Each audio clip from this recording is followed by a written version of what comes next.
Hello everyone, I am the Boring Historian, and I am here to help you today. I know you use this video to fall asleep, so before that, like the video and subscribe to the channel. Also, where are you from, and what time are you watching? Now get comfortable and relax.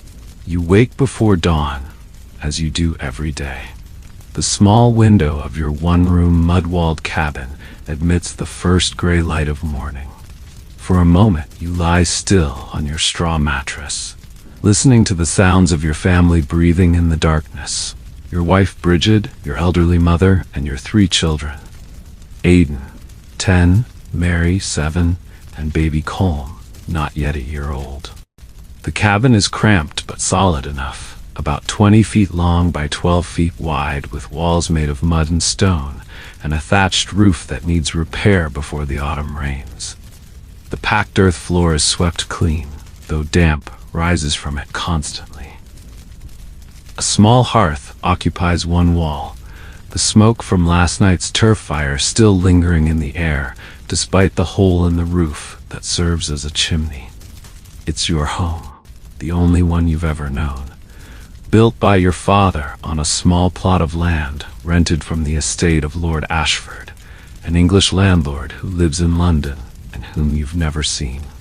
His agent, Mr. Sullivan, comes 4 times a year to collect the rent. 2 weeks from now, he'll be here again. You rise carefully to avoid waking the others and step outside into the cool morning air. Your cabin sits on a small rise, overlooking a patchwork of fields divided by low stone walls. Most grow oats and barley that will be sold to pay the rent. But behind your cabin lies the field that truly matters, your potato plot, nearly an acre in size, the plants now flowering white, promising a good harvest by autumn.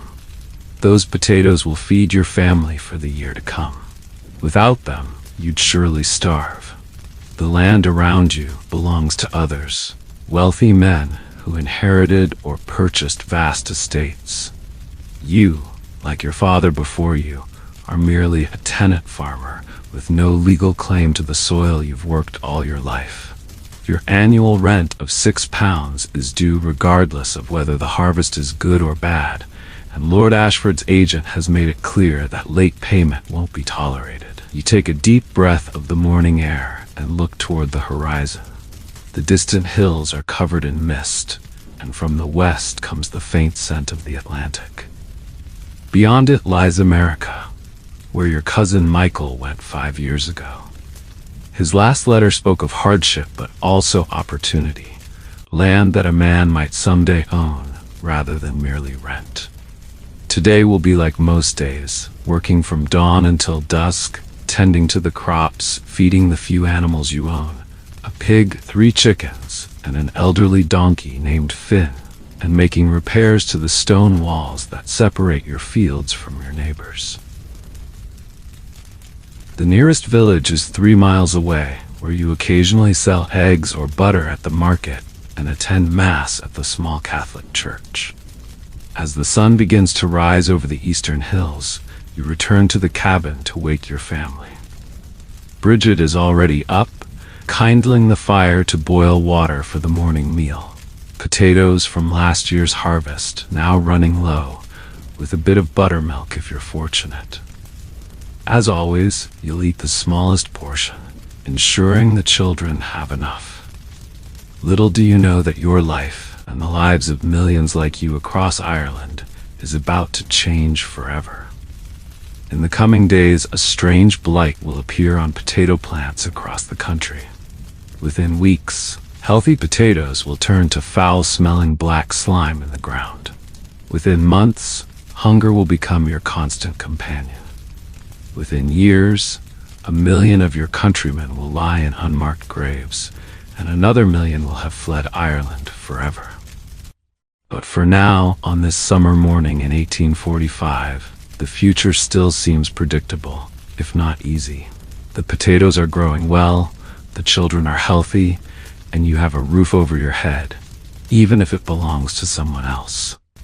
Can you survive what's coming? Your journey begins now. The morning begins like any other, as you walk your small plot of land, checking the potato plants that will soon be ready for harvest. The green leaves and stalks stand tall against the landscape, promising a bountiful yield.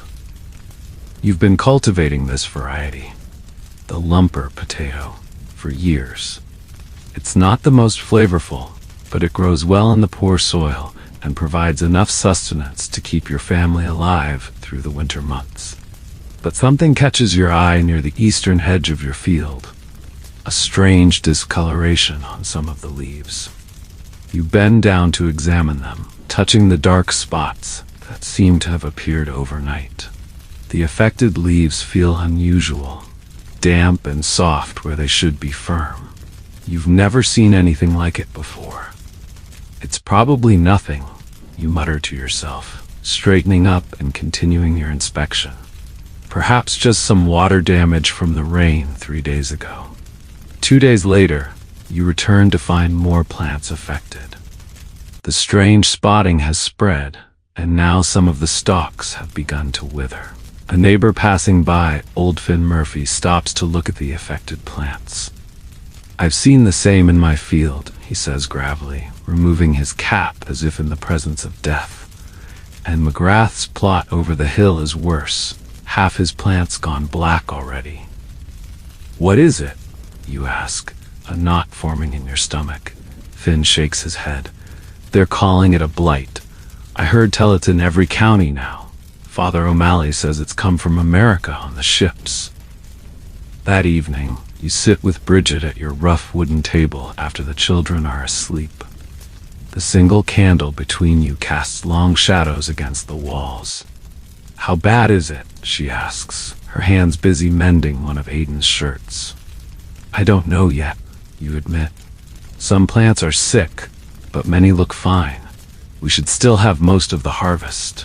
Bridget nods, but her eyes reflect your own unspoken fear. You've survived poor harvests before. In 1840, you had to stretch the food until you were all hollow-cheeked by spring, but you've never faced the complete failure of a crop. A week passes, and the blight spreads with terrifying speed. What began as a few spotted leaves has become a field of decay. When you dig up a few plants to check the potatoes themselves, your heart sinks. Instead of firm, healthy tubers, you find a foul-smelling black rot. Nearly half your crop appears to be affected. At Sunday Mass, the small church buzzes with worried conversations. Father O'Malley tries to calm the congregation. The English papers are reporting the blight is widespread, but not complete, he announces. Let us pray that enough of the harvest can be saved, and that the government will provide assistance where needed. After the service, you speak with other tenant farmers. The situation varies. Some have lost nearly everything, while others report their crops mostly intact. Tom Connolly, whose land lies near the coast, claims the salt air has protected his potatoes. The blight doesn't like the sea, he insists. My fields are barely touched. On your way home, you pass the estate of Squire Wilson, a minor landlord who actually lives on his property, unlike Lord Ashford. His fields grow wheat and barley, not potatoes, crops destined for market rather than sustenance. His stone house sits on the hill, smoke rising from multiple chimneys. You've heard he's a fair man, as landlords go, but you've had little direct interaction with him. That night, you and Bridget must make your first decision in this unfolding crisis. We should harvest what we can now, you suggest, before the blight takes more. Bridget looks uncertain, but many aren't fully grown. We'll lose much of what they might become. If we wait, we might lose everything, you counter. Your mother speaks up from her seat by the fire. In the hunger of 22, those who harvested early saved enough to survive. Those who waited. She doesn't finish the sentence. You decide not to wait. The next morning, you gather your family for an emergency harvest. Even little Mary helps, carefully digging alongside her mother while you and Aiden work quickly through the rows. Your mother minds baby Colm, and sorts through the potatoes as they're brought in, separating those showing any signs of disease. The work is back-breaking and urgent. You can almost see the blight spreading before your eyes, dark patches appearing on leaves that looked healthy hours before. By sunset, you've harvested nearly 2/3 of your crop, focusing on the areas that still look relatively untouched. The results are sobering. Almost half of what you've dug up shows signs of disease. These you'll have to discard. Feeding them even to the pig would be risky.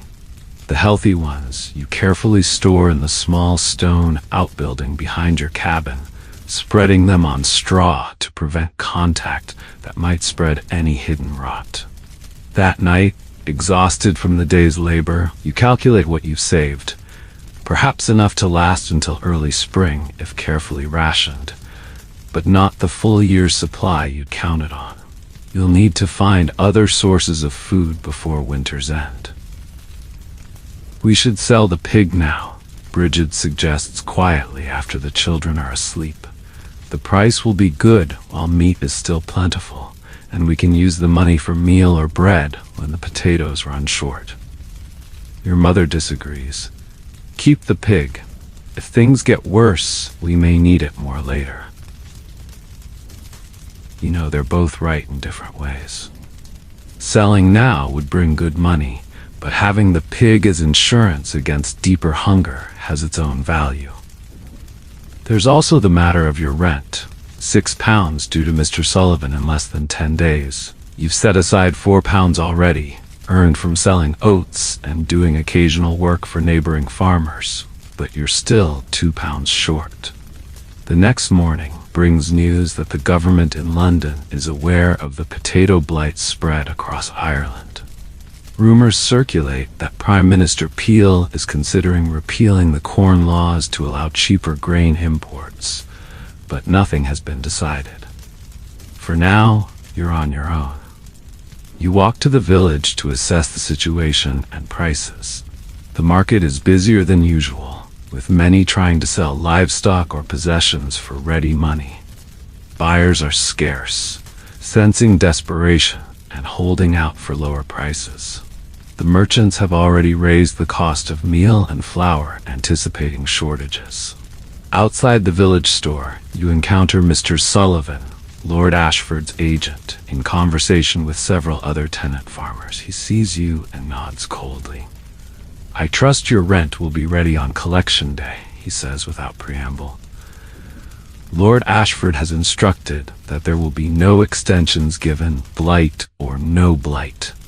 The estate has its own obligations to meet.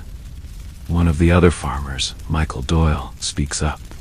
"But Mr. Sullivan, if half our crop is lost, how are we to pay both rent and feed our families?" Sullivan's expression doesn't change. "That is not Lord Ashford's concern. The rent is for the land itself, not what you choose to grow on it. Perhaps this will teach some of you to diversify beyond potatoes, as sensible farmers do."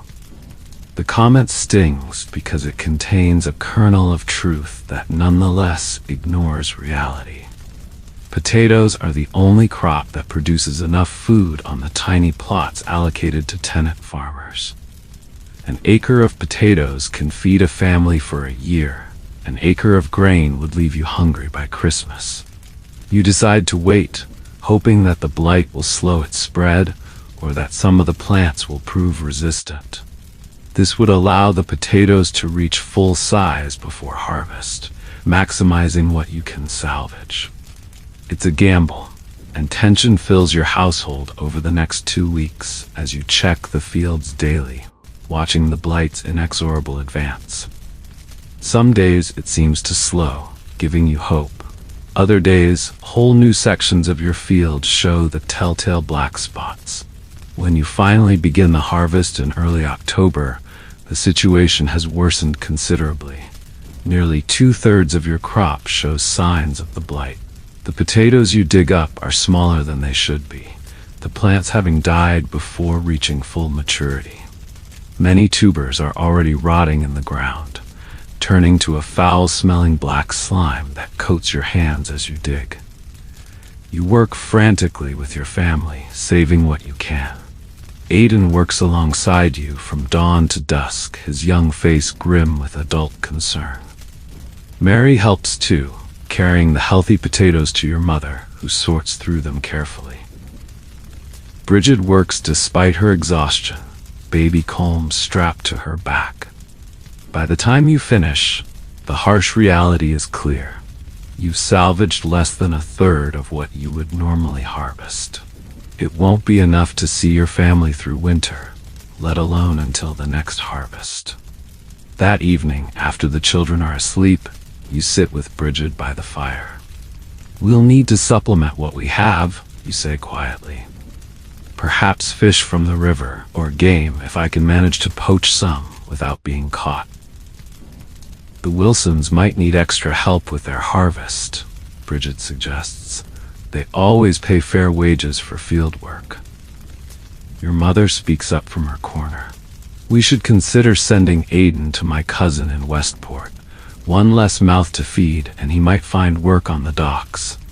The suggestion pains you, but you understand the practical wisdom behind it. Separating the family might become necessary for survival. The next day brings more bad news. Mr. Sullivan, Lord Ashford's agent, has posted notices throughout the area, reminding tenants that full rent is expected despite the blight. You're £2 short of the £6 due in less than a week. To make matters worse, prices in the village have already begun to rise as merchants anticipate food shortages. Flour that cost 8p a week ago now sells for a shilling. People are starting to hoard supplies, and tension fills the air. You notice some families have already slaughtered their livestock, unwilling to use precious feed to maintain animals through winter when humans might go hungry. Others are selling everything they can to raise money for food or rent. Father O'Malley has written to the Catholic bishop asking for assistance, and there's talk that a relief committee might be formed. But for now, you must make difficult decisions for your family's immediate future. The decision weighs heavily, but practicality must prevail. Your pig, a fine sow you've raised from a piglet, represents both a significant asset and a potential source of food. But with rent due and Mr. Sullivan's stern warning echoing in your ears, you choose immediate security over future insurance. Early the next morning, you lead the pig to the village market. Others have had the same idea. The market square is crowded with livestock. Prices have already begun to fall as supply exceeds demand. After hours of negotiation with increasingly dismissive buyers, you finally accept £2 and 5 shillings for an animal worth nearly £4 just a month ago. It's enough to complete your rent payment with a few shillings to spare, but the transaction leaves a bitter taste. On your way home, you stop at Kavanagh's store to purchase some meal as a supplement to your diminished potato stores. The price has risen again. What would have bought £20 of Indian meal a week ago now buys only 15. You settle for £10, saving the remaining shillings for emergencies. Mr. Sullivan arrives on the appointed day, sitting at your table with his ledger while you count out the £6, every penny you possess. He makes no comment about the blight or your obvious concerns, simply enters the payment in his book and departs with a curt nod. "At least we keep the roof over our heads," Bridget says that evening, but her eyes drift to the empty pen where the pig once rooted. You both know what's been lost. Not just meat for winter, but the litters of piglets that might have been sold in spring and the manure that would have fertilized next year's crops. Reports from around the country indicate the blight has affected nearly half the potato crop nationwide. Prime Minister Peel has ordered the secret purchase of £100,000 worth of Indian corn from America, but the shipments haven't yet arrived, and no distribution system has been announced. As autumn deepens into early winter, you implement strict rationing of your remaining potatoes. Each family member receives 2 small potatoes at morning and night, supplemented with whatever greens Bridget can forage and the occasional meal you purchase from the village. The children grow thin, though you and Bridget sacrifice portions to ensure they have enough. December brings the first real crisis. A persistent cough develops in baby Colm's chest. The child becomes feverish, refusing to eat the little food available. Dr. Barrett, the only physician for miles, charges fees you cannot afford, so you rely on traditional remedies, poultices of herbs and warm honey water when you can get it. Bridget stays awake through the nights, holding the feverish child. You watch helplessly as both grow weaker. The baby from illness, your wife from worry and hunger. "We need better food for them," your mother says after a week of this. "Strength comes from meat and milk, not just potatoes." You know she's right, but your options are limited. Winter has set in, making foraging difficult. The few remaining livestock in the area are guarded jealously. Fish might be had from the river, but winter fishing is dangerous and yields little. Then you remember Tom Connolly's boast about his coastal fields being less affected by the blight. His farm lies 5 miles away, near the Atlantic shore, but the journey might be worth it if his situation is truly better. With your own harvest compromised and rent due soon, you decide to approach Squire Wilson about temporary work. Unlike most landlords, Wilson has a reputation for fair treatment, perhaps because he actually lives on his Irish estate rather than managing it from abroad. You walk the 3 miles to Wilson's estate early in the morning, joining several other men already gathered outside the stone gatehouse. The estate steward, Mr. Crawford, emerges to address the growing crowd. The squire anticipated extra hands would be needed, Crawford announces. "We'll take on 20 men for the wheat harvest at 8 pence a day. Work starts at dawn, ends at dusk, payment weekly. 8 pence is less than the usual wage for such work, but with so many desperate for income, no one protests. You're fortunate to be among those selected, likely because you've done occasional work for the estate before and proved reliable. The labor is grueling. Cutting wheat with a sickle from sunrise to sunset, binding it into sheaves, and stacking it for transport to the threshing barn. Your hands blister, then callous. Your back aches from the constant stooping. But each evening you return home with 8 precious pennies, and the knowledge that you're working toward your rent payment.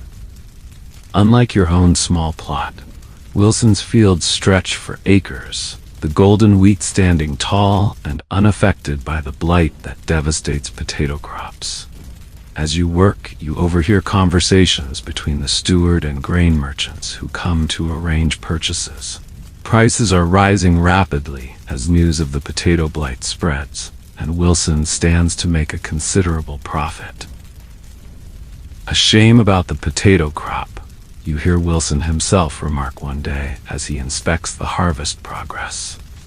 But perhaps it will finally convince these tenant farmers to adopt more modern agricultural methods.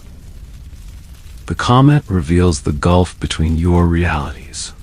Wilson doesn't understand that your tiny rented plot cannot produce enough grain to both pay rent and feed your family. The potato's efficiency, producing more food per acre than any grain, is what keeps millions of Irish alive on increasingly subdivided land. After 2 weeks of labor, you've earned enough to complete your rent payment. Mr. Sullivan accepts it without comment, making a notation in his ledger before moving on to the next tenant. "Well, that's done," Bridget says that evening. "But what about food for the winter?" It's the question that haunts every conversation in every cabin across the countryside. Your partial potato harvest might last until January with careful rationing. After that, you'll need alternatives. Squire Wilson has announced he'll keep on 10 men through winter for reduced wages of 6 pence daily. It's barely enough to survive on, but it would provide some income. Alternatively, you could focus on fishing the nearby river and foraging what wild foods remain, saving the money you've managed to set aside. There's also troubling news from the village. Some families have already been evicted from their holdings for failure to pay rent.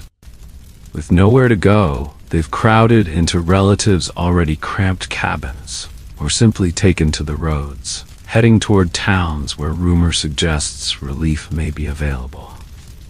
After careful consideration, you make the difficult decision to withhold part of your rent payment.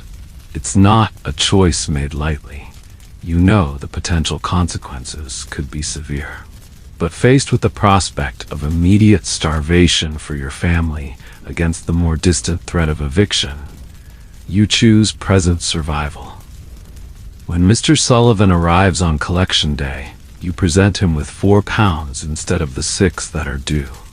"This is insufficient," he says coldly, not even counting the coins before pushing them back across the table. "Lord Ashford requires payment in full." "Mr. Sullivan," you begin carefully, "as you can see, the blight has taken half my potato crop. I need to keep something to feed my children through winter. Once I've secured our food, I can work to pay the balance." Sullivan's expression doesn't change. That is not how tenancy works. The land is Lord Ashford's, and your use of it requires full payment regardless of what you choose to grow or how successfully you grow it. "I cannot accept partial payment." "Then take the £4 toward what I owe," you insist, pushing the money back. "And tell Lord Ashford I will pay the remainder as soon as I am able." Sullivan rises from the table. "I will record that you have defaulted on your rent. You have 30 days to remit payment in full, including a late penalty of 5 shillings. After that time, eviction proceedings will begin." He leaves without taking your partial payment. That night, Bridget is silent as she prepares the evening meal. A small boiled potato for each family member, with a precious half-cup of buttermilk to share among the children. "You did what you thought best," she finally says as you sit by the fire. "But what happens when they come to put us out?" "They won't send the bailiffs before spring," your mother interjects. "They never do in winter. Where would the profit be in empty land that can't be relet until planting season? We have months to find a solution." You hope she's right, but rumors from neighboring counties suggest some landlords have indeed begun winter evictions, determined to clear unprofitable tenants regardless of the season. For now, though, you have the immediate relief of extra money for food. The following day, you walk to the village to purchase supplies. Prices have risen again. Oatmeal that cost 1 shilling per stone last month now costs nearly 2. You buy as much as you can afford, along with some saltfish that might make a meal stretch further. As weeks pass, the situation across Ireland deteriorates. Reports of starvation have arrived in the western counties, where the blight's impact was most severe. The government has established some public works schemes, paying men to build roads and other infrastructure, but the wages are low and the positions are few. In early December, you receive a formal notice of arrears from Lord Ashford's solicitor in Dublin, reiterating the 30-day deadline and now adding legal fees to the amount owed. The total has grown to £3.07, money you simply don't have.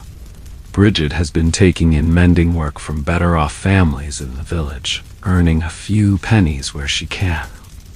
Aidan, though only 10, has found occasional employment running errands for the village shopkeeper. Together, you've managed to add 11 shillings to your fund, not enough to satisfy the debt, but enough to help with food. As December deepens toward Christmas, a new worry emerges. Mary develops a persistent cough that keeps her awake at night. Her small face grows gaunt as her appetite diminishes. You've heard of fever spreading in other communities. Typhus, or road fever as some call it, brought on by weakened bodies and crowded conditions. The decision to separate your family doesn't come easily, but practical concerns must prevail. Your mother's cousin Declan lives in Westport, a port town about 30 miles away. He works on the docks and might be able to secure employment for Aiden while providing him shelter. It's for the best, son, you tell Aiden the night before his departure. You'll send money when you can, and we'll manage better with one less mouth to feed. The boy nods solemnly, his young face already showing the premature aging that responsibility brings. At 10, he's small for his age but strong and quick-witted. Still, he's just a child, and the thought of sending him away brings a lump to your throat. Bridget packs his few possessions, a change of clothes, a wooden spoon carved by his grandfather, and a small loaf of bread for the journey. She doesn't speak much, but you see her wipe tears when she thinks no one is looking. Early the next morning, you walk with Aiden to the main road where Farmer McGrath is heading to Westport with a cart of goods to sell. He's agreed to let the boy ride along in exchange for help loading and unloading. Be respectful to your great uncle, you remind Aiden. Work hard, keep clean, and remember your prayers. I will, he promises, his voice steady despite the fear you can see in his eyes. You embrace him, longer than usual, memorizing the feel of his small body against yours. We'll be together again by spring, you say, not knowing if it's a promise you can keep. As the cart pulls away, Aiden looks back only once, raising his hand in farewell. You stand on the road until he disappears around the bend, then turn for home with a heavier heart but lighter larder. The absence of even one family member makes an immediate difference in your food calculations. The potatoes might now last until February if carefully rationed, but there's still the matter of rent. You remain £2 short with payment due in days. You decide to approach Squire Wilson about temporary harvest work, and fortunately, you're taken on at 8p a day. The labor is exhausting, but after 2 weeks, you've earned enough to complete your rent payment. Mr. Sullivan accepts it without comment, making a notation in his ledger before moving on to the next tenant. One crisis averted, but many more loom on the horizon. October brings the first letter from Aiden, laboriously written and carried by a returning farmer. Declan has indeed found him work, not on the docks as hoped, but cleaning fish for a merchant near the harbor. The pay is meager, just 3p a day, but includes a meal. He sleeps on a straw pallet in Declan's small room above a chandler's shop. The town is full of people looking for work, Aiden writes. Some sleep in the streets. I am lucky to have a roof. He encloses a 6p, 2 days' wages, which brings tears to Bridget's eyes. He should keep it, she says. He's just a boy. He's doing his part, your mother replies firmly. As we all must. November brings increasingly desperate reports from around the country. The government has established some public works schemes, but they're inadequate to the growing need. Churches and private charities are attempting to fill the gap, but resources are stretching thin. In Westport, according to Aiden's infrequent letters, conditions are deteriorating. More people arrive daily from the countryside seeking work or relief. Disease has begun to spread in the crowded conditions. His last letter mentioned that Declan has developed a cough. At home, your own situation grows precarious. The careful rationing continues, but even with one less family member, supplies dwindle faster than anticipated. Mary has become listless, showing the first signs of the malnutrition that now affects so many across Ireland. Desperation drives people to actions they'd never consider in better times. With your potato harvest severely diminished and winter approaching, you make the dangerous decision to poach on estate lands. Lord Ashford's property includes expansive woodlands, stocked with game, pheasant, rabbit, and even deer, carefully maintained by gamekeepers for the landlord's occasional hunting parties. Poaching carries severe penalties: transportation to Australia for serious or repeated offenses, jail time and fines for lesser infractions. Under cover of darkness, you fashion simple snares from materials at hand: twisted wire, salvaged from an old bucket handle, sturdy string, and supple branches. You've never been a poacher before, but you've heard enough stories to understand the basics. Late that night, after the family is asleep, you slip from the cabin with your crude traps and a small knife. The moon is mercifully obscured by clouds as you make your way across fields toward the wooded section of the estate, about 2 miles from your home. The forest is eerily quiet as you carefully set snares along what appear to be rabbit runs. Your hands tremble slightly, not just from the cold, but from the knowledge of what capture would mean. With the traps set, you retreat home to wait until morning. Sleep evades you. You lie awake, imagining the consequences of your actions: a prison cell, transportation to a penal colony, your family left to fend for themselves. But then you picture Mary's increasingly hollow cheeks and the persistent cough that's developed in baby Colm's chest, and your resolve hardens. Before dawn, you return to check your traps. The first 2 are empty, but the third holds a rabbit. Not large, but enough meat for a proper meal. You quickly reset the empty snares and hurry home with your prize concealed beneath your coat. Bridget asks no questions when you produce the rabbit, but her eyes meet yours with a mixture of relief and concern. That evening, for the first time in weeks, your family eats a meal that includes meat, a thin stew that stretches the rabbit with potatoes and wild greens Bridget has foraged. Encouraged by your success, you continue the dangerous practice every few nights. Sometimes you return empty-handed, but often enough you manage to snare a rabbit or occasionally a pheasant. The extra protein makes a noticeable difference in the children's energy and health. But risk accumulates with each expedition. Twice you've had close calls, once nearly encountering a gamekeeper on his rounds, another time barely evading a patrol of constables specifically looking for poachers. "You can't keep doing this," Bridget whispers one night after you return, clothing damp from hiding in a ditch while constables pass nearby. "If you're caught, what becomes of us?" Her concern is valid, but alternatives are few. The rent has been paid thanks to your meager savings, but that money is gone. Your remaining potato stores will last perhaps until January, with careful rationing. The government has announced public works schemes, but positions are limited and the pay inadequate to support a family. In early December, your luck runs out. Returning before dawn with 2 rabbits, you're stopped on the road by Constable Harris and his deputy. "What's in the sack, O'Neill?"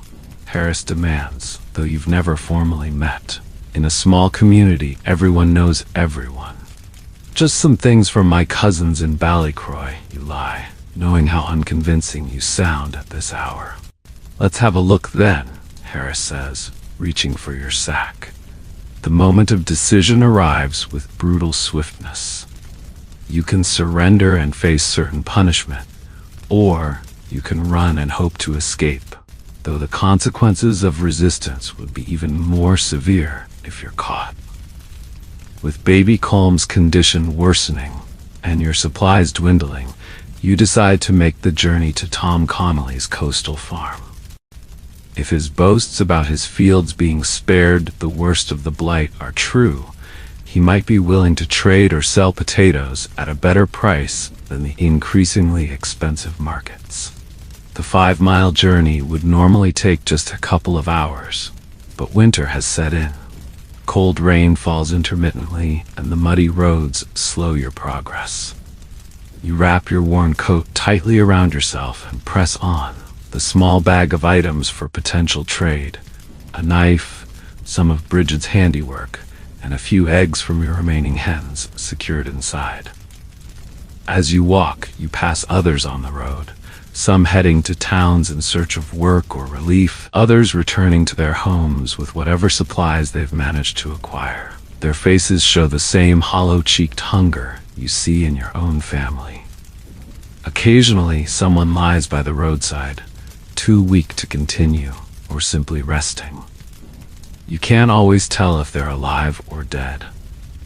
By midday, you reach the coastal area where Connolly's farm sits on a windswept hill overlooking the Atlantic. The salty air is bracing after hours of walking, and you notice immediately that the landscape here differs subtly from your inland home. The vegetation seems hardier, more resilient. Approaching Connolly's cabin, larger and better constructed than your own, you see activity in the fields beyond. Several people are digging, harvesting what appear to be potatoes despite the winter season. Your heart lifts at the sight. Tom Connolly himself emerges from the cabin as you approach. He's a burly man with weather-beaten features, and his expression is guarded when he recognizes you. "O'Neill," he acknowledges with a nod. "Long way from home." You explain your situation: the sick child, the failed crop, the desperate need for food that will strengthen rather than merely fill the belly. Connolly listens without interruption, then sighs heavily. What they're saying is true enough. The blight didn't hit us as hard here. Something about the salt air, maybe, or just God's mercy. He gestures toward his fields. "We lost maybe a quarter of our crop, not half or more like inland farms." "I've brought things to trade," you say, opening your bag to show him. He waves it away. "Keep your goods. Times are hard enough." Then he calls to a young boy working nearby. "Michael, fetch a sack of the sound potatoes for Mr. O'Neill here." Surprised by his generosity, you begin to express gratitude, but Connolly cuts you off. "We're Irish, aren't we? Today you, tomorrow me. That's how we'll survive this, by helping each other." His expression darkens. "God knows we'll get no help from London. They're saying Peel's bought Indian corn. But when will we see it? And who among us knows how to prepare such foreign food?" The boy returns with a sack containing perhaps 20 pounds of potatoes, sound, healthy tubers that could make the difference between life and death for your family, especially the ailing baby. "God bless you," you say simply, knowing no other words can express your gratitude. "There's one thing," Connolly adds as you prepare to leave. "I've heard talk of a relief committee forming in Castlebar. The Quakers are involved, good people who don't ask what church you attend before offering help. Might be worth the journey if things get worse." With this valuable information and the precious sack of potatoes, you begin the long walk home. The load is heavy, but your spirits are lighter than they've been in weeks. You arrive home after dark to find Bridget still awake, worry etched on her tired face. Baby Colm's condition hasn't improved, but neither has it worsened. The sight of the healthy potatoes brings tears to her eyes. "We'll make broth for the baby," she says immediately, selecting 2 potatoes to cut up finely. With a bit of salt and the last of the buttermilk, it might give him strength.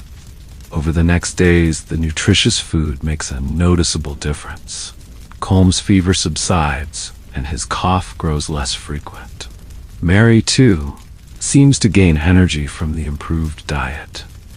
You carefully ration the potatoes, supplementing them with whatever Bridget can forage and the occasional egg from your hens. But 20 pounds of potatoes, even carefully rationed, won't last a family of 5 through winter. By mid-January, your supplies once again run dangerously low. The weather has worsened, with biting cold and snow making travel difficult and foraging nearly impossible. News from the wider world reaches you in fragments. Peel's government has fallen over the Corn Law repeal controversy, replaced by Lord John Russell's Whigs, who favor a more laissez-faire approach to the crisis. The promised Indian corn has arrived, but proves difficult to process without proper mills. Some call it Peel's brimstone for its harsh yellow color. You consider Connolly's mention of the Relief Committee in Castlebar. It's 15 miles away, a long journey in good weather, potentially dangerous in winter. But with your options dwindling, it may be your family's best hope. "I'll go," Bridget says when you discuss the possibility. "You're needed here to maintain the holding and care for your mother and the children." "It's too dangerous," you protest, but you can see the determination in her eyes. "Mary's old enough to help with the baby and your mother," she counters. "I'm stronger than I look, and women traveling alone sometimes receive kindnesses that men don't." There's truth to her words, though the thought of her undertaking such a journey fills you with dread. The alternative, watching your family slowly starve, is worse. The next morning, Bridget prepares for her journey. She wears every garment she owns for warmth and carries a small bundle with a change of clothes and a wooden bowl for whatever food might be offered. You give her your better shoes, wrapping your own feet in rags as a poor substitute. "I'll be back within the week," she promises, embracing each child before kissing you goodbye. Keep the fire burning. You watch her small figure disappear down the road, wondering if you've made the right choice. 3 days pass with agonizing slowness. You stretch the remaining food as much as possible, often going without so the children can eat. The weather turns even more bitter, with sleet rattling against the cabin walls at night. On the 4th day, as you're returning from collecting what little turf remains in your stack for the fire, you see a figure approaching on the road. Even at a distance, you recognize Bridget's gait, and your heart leaps. She's walking slowly, clearly exhausted, but her face shows triumph rather than defeat. On her back is a sack that proves to contain meal, rice, and even a small portion of dried meat, provisions from the Quaker Relief Committee. They've established a soup kitchen in Castlebar, she explains as the family gathers around the precious supplies. Anyone who comes receives food, regardless of religion or standing. The Quakers ask nothing in return, not even conversion, unlike some others. The supplies might last 2 weeks with careful management. Moreover, Bridget has information about government relief work starting in your area, road building projects that pay 8 pence a day. It's barely enough to survive on, but it would provide some income. "There's more," she says, lowering her voice so the children won't hear. "Ships are leaving from Westport for America almost weekly. The passage costs £3 per person, but some landlords are paying for tenants to emigrate. It's cheaper than supporting them through the poor rates." Emigration? The word hangs heavy in the air. Leaving Ireland means leaving everything you know, your home, your community, the graves of your ancestors. But it might also mean survival. "It's just something to consider," Bridget says, seeing your expression. "For now we have food and prospects of work. We'll manage." February brings a temporary respite. You secure a position on the relief works, breaking stones for a new road between nearby villages. The labor is backbreaking, especially for men already weakened by months of insufficient food, but the daily wage allows you to purchase meal and occasionally other supplies. The system is far from perfect. Payment is often delayed, and the work sites can be miles from home, meaning workers spend hours walking to and from their labor. Some men collapse from exhaustion or hunger, unable to complete their assigned tasks. March arrives with its promise of spring, but conditions across Ireland continue to deteriorate. Disease now stalks the hungry: typhus, relapsing fever, dysentery. Your own family has thus far been spared the worst, but Mary's persistent cough has returned, and your mother grows weaker each day. Reports from Castlebar suggest the relief efforts are becoming overwhelmed. The soup kitchen that provided Bridget with supplies now has lines stretching for hours and often runs out before all are served. The government works programs are being cut back rather than expanded, with officials in London increasingly convinced that Ireland's problems stem from moral failing rather than natural disaster. Your family has survived the winter, barely, but the future remains uncertain. The planting season approaches, but many lack seed potatoes or are afraid to plant them given the previous year's blight. Some fields lie abandoned, their tenants dead or departed. With baby Colm's condition worsening and your supplies dwindling, you decide to seek help from the church. The parish priest, Father O'Malley, has mentioned relief efforts being organized by various religious groups. The walk to the village church takes longer than usual. Weakness from months of insufficient food has affected your stamina. When you arrive, you find several other families already waiting outside the priest's modest dwelling adjacent to the church. Father O'Malley emerges, his own face gaunt. The clergy suffer alongside their congregations in times like these, often giving their own portions to those in greater need. Come in, he says, ushering everyone into the small parish hall. I have some news that may offer hope. Inside, he explains that a relief committee has been formed, with contributions from Protestant and Catholic churches alike, as well as from Quaker organizations known for their humanitarian work. They've established a depot in the county town, he explains, distributing Indian meal and rice at reduced prices. For those with nothing to pay, there are small rations given freely, though they won't sustain a family for long. A murmur runs through the gathered people, a mixture of hope and skepticism. The county town is 12 miles away, a substantial journey for those already weakened by hunger. I'll be traveling there myself tomorrow, Father O'Malley continues. I can take requests from those unable to make the journey, though I cannot promise what will be available. You explain your situation. The sick baby, the failed crop, the desperate need for food that will strengthen rather than merely fill the belly. The priest nods sympathetically. Leave it with me, he says. Return tomorrow evening. I'll bring what I can. You walk home with a mixture of hope and uncertainty. Relief efforts have been promised before, with little materializing. But Father O'Malley has always been true to his word. The next day passes slowly as you tend to baby Colm, whose fever seems to have increased. Bridget soaks a cloth in the last of the buttermilk and lets the child suck on it, desperate to get some nourishment into his small body. When evening comes, you return to the church to find Father O'Malley distributing small packages to waiting families. When your turn comes, he hands you a parcel wrapped in rough cloth. It's not much, he says apologetically. Indian meal, some rice, and a small portion of dried meat. The committee promised more supplies are coming, but demand far outstrips what's available. You thank him profusely, clutching the parcel as if it were gold. In many ways, it's more valuable. It represents life itself for your family. There's something else, Father O'Malley adds, lowering his voice. The government is establishing public works, road building and such, to provide employment.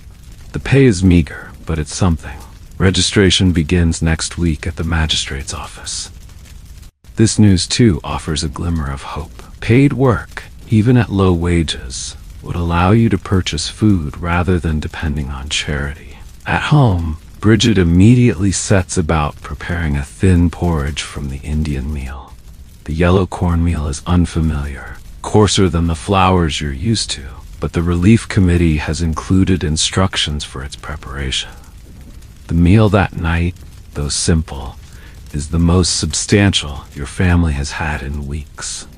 Baby Colm takes a few spoonfuls of the porridge thinned with water, and for the first time in days, his eyes seem more alert. "We'll make this last," Bridget says, carefully storing the remaining supplies, "and perhaps the work program will begin before we run out." The public works scheme does indeed begin the following week, and you're fortunate enough to secure a position breaking stones for road construction at 8 pence per day.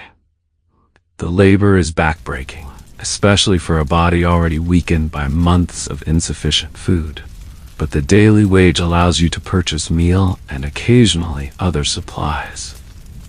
February brings bitter cold and increasing reports of disease, typhus, relapsing fever, dysentery, spreading through overcrowded workhouses and among the rural poor.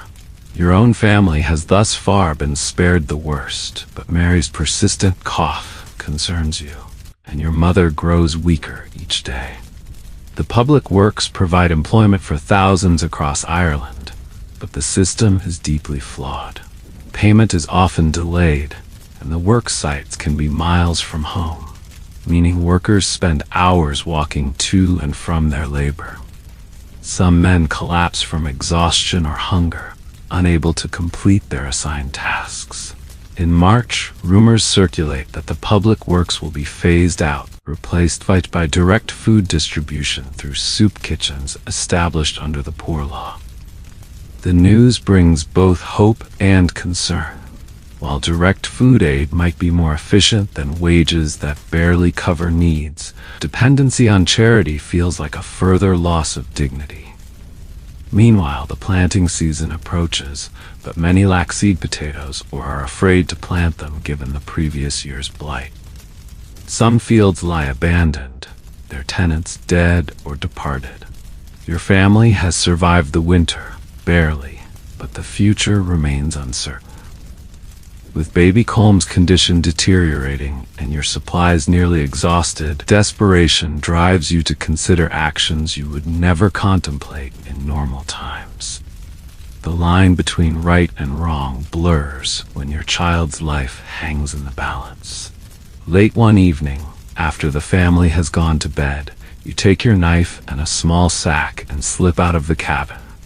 Your destination is the storehouse behind Kavanagh's shop in the village, where you know supplies are kept for sale at increasingly exorbitant prices. The 3-mile walk through darkness feels interminable.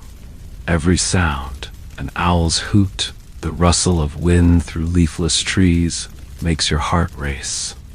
What you're contemplating isn't just theft, it's a betrayal of your own principles. You've always prided yourself on honesty, on earning your way through hard work.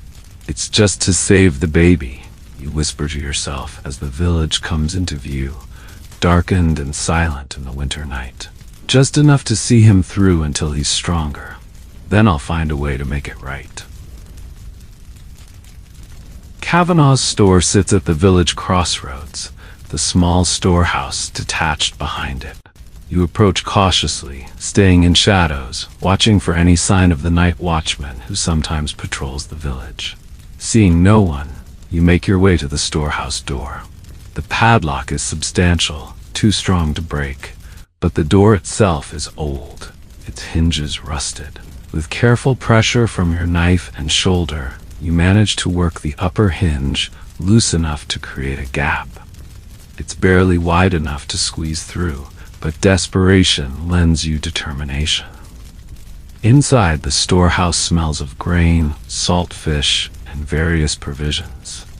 By the faint moonlight coming through a high window, you can make out sacks of meal, small barrels, and crates of various goods. Your hands tremble as you open your sack and begin to fill it.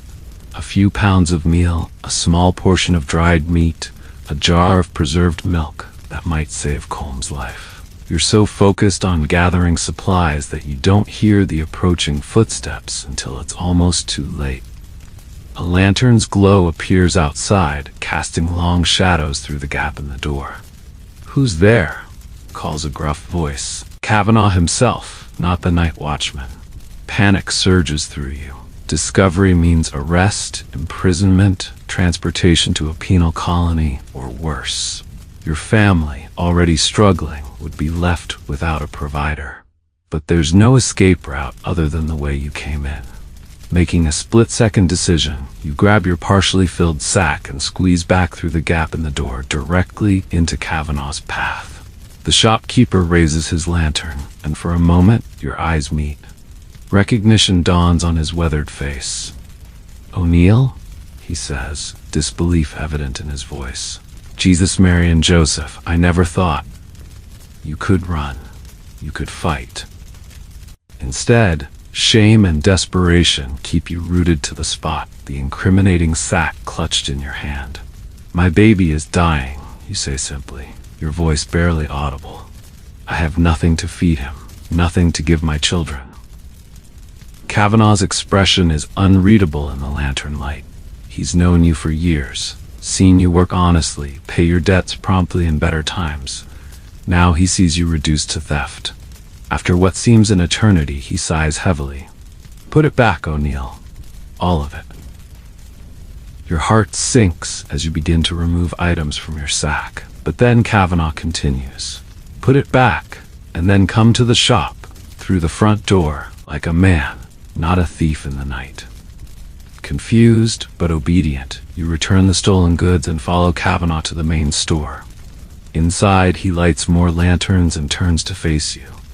"Sit," he commands, pointing to a stool. Then he begins to gather items: meal, dried meat, a small bottle of milk, even a precious orange that must have come from Spain. He wraps them carefully in paper and places them in a sack. "Take these," he says, pushing the package toward you. "For the child." "I can't pay," you admit, shame burning in your throat. "I know that," he replies gruffly. "But you'll work it off when you can. 4 days' labor in my storeroom should settle it. I'm not a charity, O'Neill, but neither am I a monster who would let a child starve." Relief and gratitude overwhelm you. "Thank you. God bless you." "Don't thank me yet," Kavanaugh warns. "Times will get worse before they get better. This is a drop in an ocean of need." He pauses, then adds, "I tell you this as a friend. Consider the workhouse before it's too late. They're overcrowded and the conditions are poor, but they have food and medical care. Many are too proud to go until they're too weak to recover." The suggestion horrifies you. Workhouses are places of last resort, where families are separated, where the poor surrender their liberty in exchange for bare survival. The stigma of entering the workhouse would follow your family for generations. "I'd rather die free," you say firmly. Kavanaugh shrugs. "Pride won't feed your children. Think on it." You walk home through the dark with your precious supplies, conflicted emotions swirling. Relief at having food for your family mingles with shame at having attempted theft and the lingering horror of possibly entering the workhouse. At home, Bridget asks no questions about your midnight procurement. She simply sets about preparing a thin but nutritious broth for baby Colm. Within days, the additional nourishment begins to show effect. His fever subsides, and his cries grow stronger. True to your word, you return to Kavanaugh's when you can, to work off your debt. The shopkeeper keeps his part of the bargain too, saying nothing to others about your nocturnal visit to his storehouse. But the respite is temporary. By February, your situation again becomes desperate. The government has established public works programs, but positions are limited and often assigned based on connections rather than need. Disease spreads through the countryside: typhus, relapsing fever, dysentery, claiming lives already weakened by months of insufficient food. Your family has survived the winter, barely, but the future remains uncertain. The planting season approaches, but many lack seed potatoes or are afraid to plant them given the previous year's blight. Some fields lie abandoned, their tenants dead or departed. The decision comes down to practical necessity. Your family needs regular income to survive the winter, and Squire Wilson's offer of continued employment, though at reduced wages, represents the best available option. 6 pence a day is better than nothing at all, you tell Bridget that evening. And Wilson pays promptly, unlike the government works where men sometimes wait weeks for their wages. Though the wage is minimal, barely enough to purchase the cheapest food for your family, the reliability matters. Each Saturday you return home with 3 shillings and 6 pence, allowing Bridget to plan meals with some certainty rather than living day to day. The work itself is grueling, especially as winter deepens. You're assigned to drainage projects on Wilson's land, digging ditches to improve his fields while your own small plot lies fallow and neglected. The irony isn't lost on you, but complaint is a luxury you cannot afford. Your fellow workers include both permanent farm laborers and temporary help like yourself, other tenant farmers whose crops have failed. Conversations during brief rest periods revolve around conditions across the country. My cousin in Skibbereen says they're dropping dead in the streets there, says Michael Lynch, a middle-aged man with a persistent cough. The workhouse is full beyond capacity, and fever is spreading like wildfire. At least they have a workhouse, replies Thomas Connolly, whose own plot adjoins yours.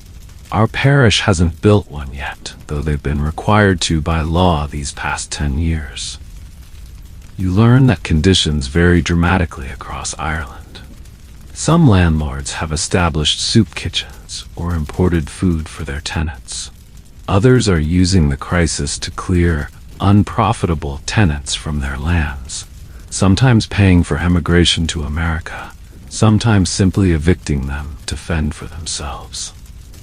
Wilson, for his part, seems to fall somewhere in the middle of this spectrum. He hasn't evicted tenants unable to pay their full rent, instead accepting partial payments or labor in lieu of cash. But neither has he established significant relief efforts beyond providing limited employment. As January turns to February, new worries emerge. Your mother, always sturdy despite her years, develops a persistent cough. Mary, too, seems increasingly listless, her small face gaunt from months of insufficient food. Even with your wages, the family diet consists primarily of Indian meal porridge, filling but lacking the nutrition that potatoes once provided. The village doctor, when you can finally afford to consult him, confirms your fears. It's hunger, Dr. Barrett explains after examining your mother and daughter. The body weakens, becomes susceptible to illness.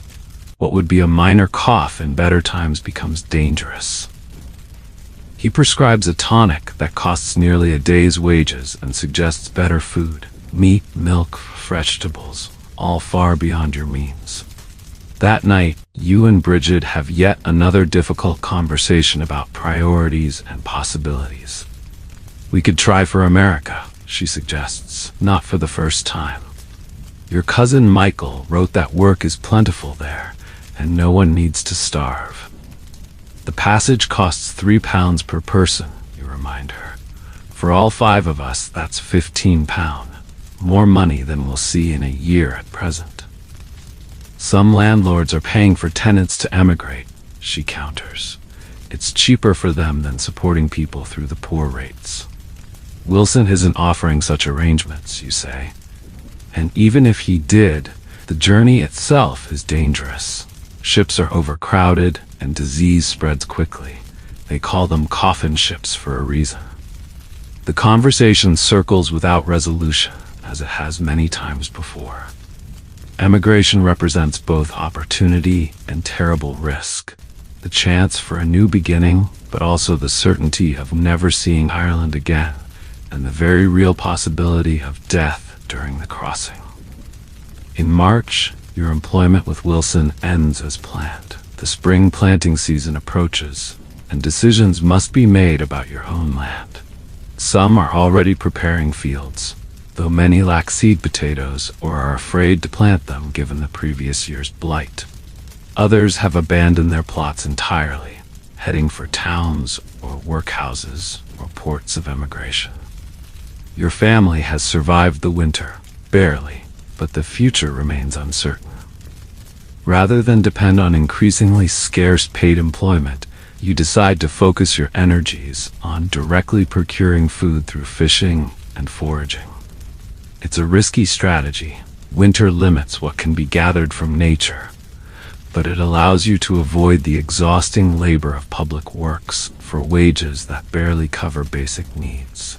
The river that runs a mile from your cabin has always provided occasional fish to supplement your diet.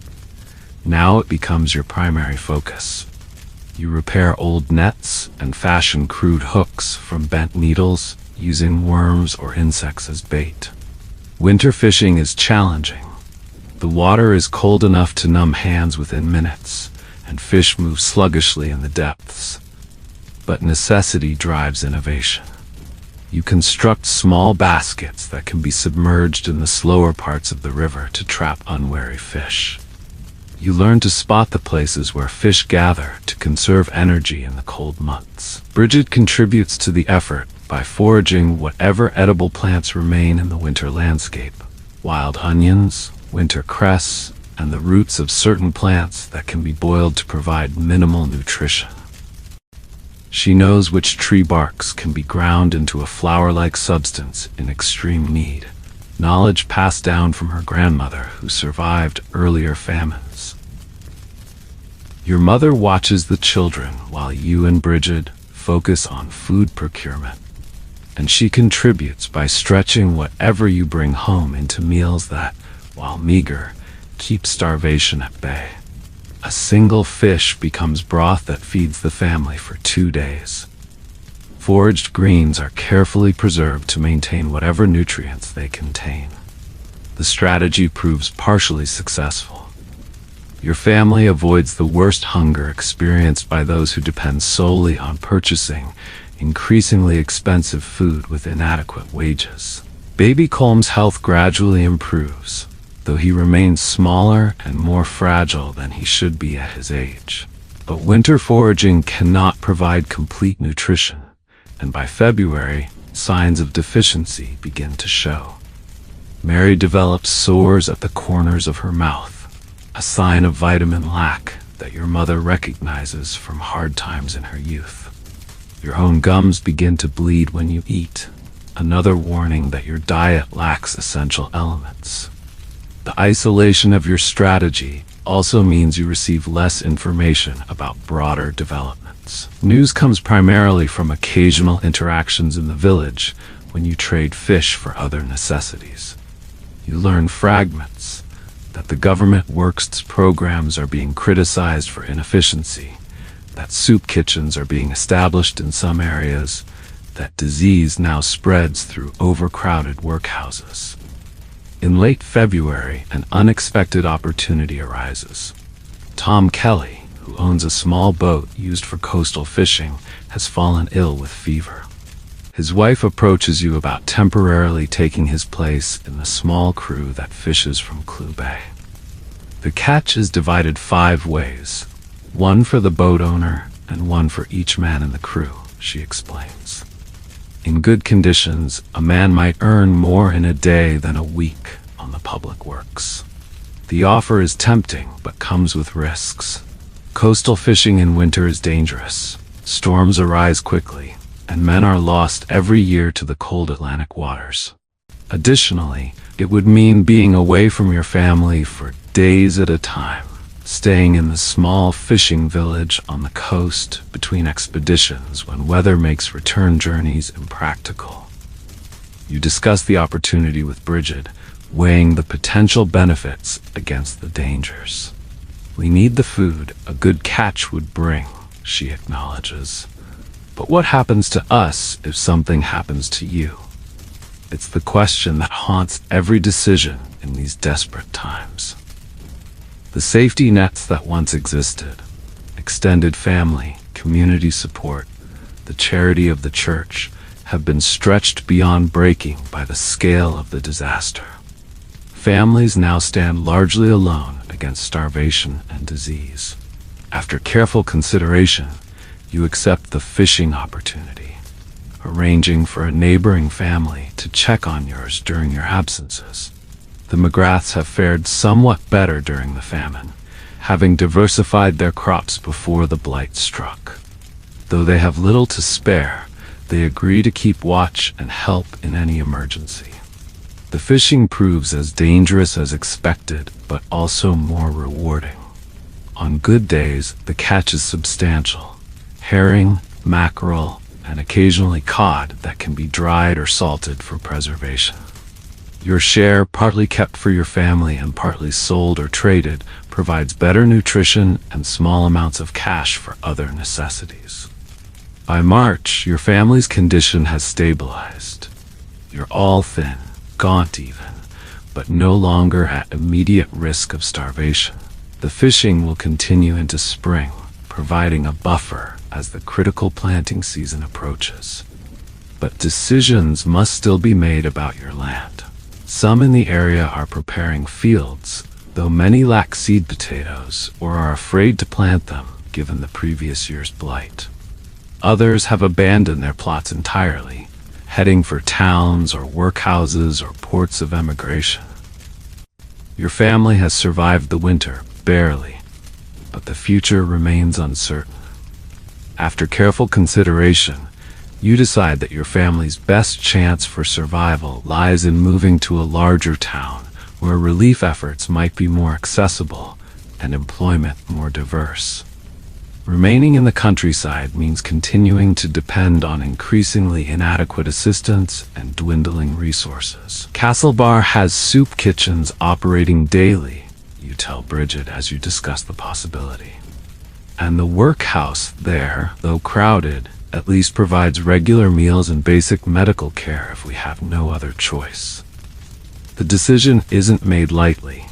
Leaving your cabin means abandoning the only home your children have known, the land your family has worked for generations, and the community that, despite its current hardships, represents your place in the world.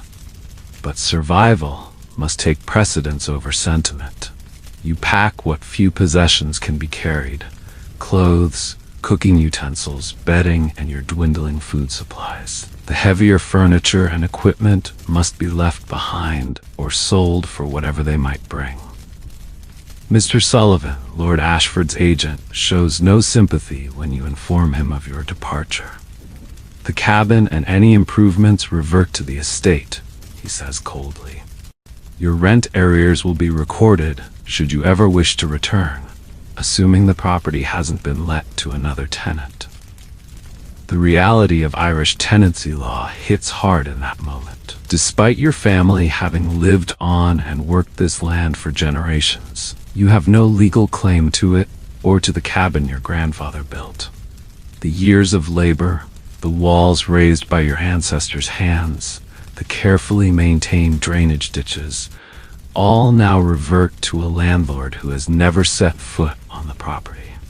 On a cold February morning, you lock the cabin door for the last time, a symbolic gesture, as the key is left with a neighbor who promises to keep an eye on the place. With your mother, wife, and children, you begin the 15-mile journey to Castlebar. Baby Colm is bundled against Bridget's chest, while Mary walks beside you, her small hand in yours. Aidan helps carry some of the bundles, his young face solemn with premature responsibility. The journey takes 2 days, with an overnight stay in the barn of a relatively prosperous farmer who takes pity on your family. By the time you reach Castlebar, everyone is exhausted, but there's no rest to be had. The town is overwhelmed with rural refugees like yourselves, all seeking the same relief and opportunities. Your first priority is shelter. The lanes around the town are filled with makeshift hovels constructed by recent arrivals, structures of turf, branches, and whatever materials can be scavenged. Some families simply sleep in the open, huddled together for warmth. Through a stroke of luck, you encounter Patrick Doyle, a distant relation through your mother's family. He works as a clerk for a grain merchant, and though hardly prosperous himself, offers space in the loft above his one-room dwelling. It's not much, he apologizes, showing you the cramped space accessed by a ladder. But it's dry and there's a small stove for heat. The arrangement is far from ideal. 7 people now sharing space meant for 2 or 3, but infinitely better than the alternatives. Patrick also provides valuable information about the town's relief systems. The soup kitchen by the church serves once daily from noon until the pot's empty, he explains. Best to have the children go, they're given priority. The Quakers have a depot near the market where they distribute meal weekly, but the lines start forming before dawn. He also warns you about the workhouse. It's a last resort, understand? Families are separated, men, women, and children in different wards. The food keeps body and soul together, but fever runs rampant.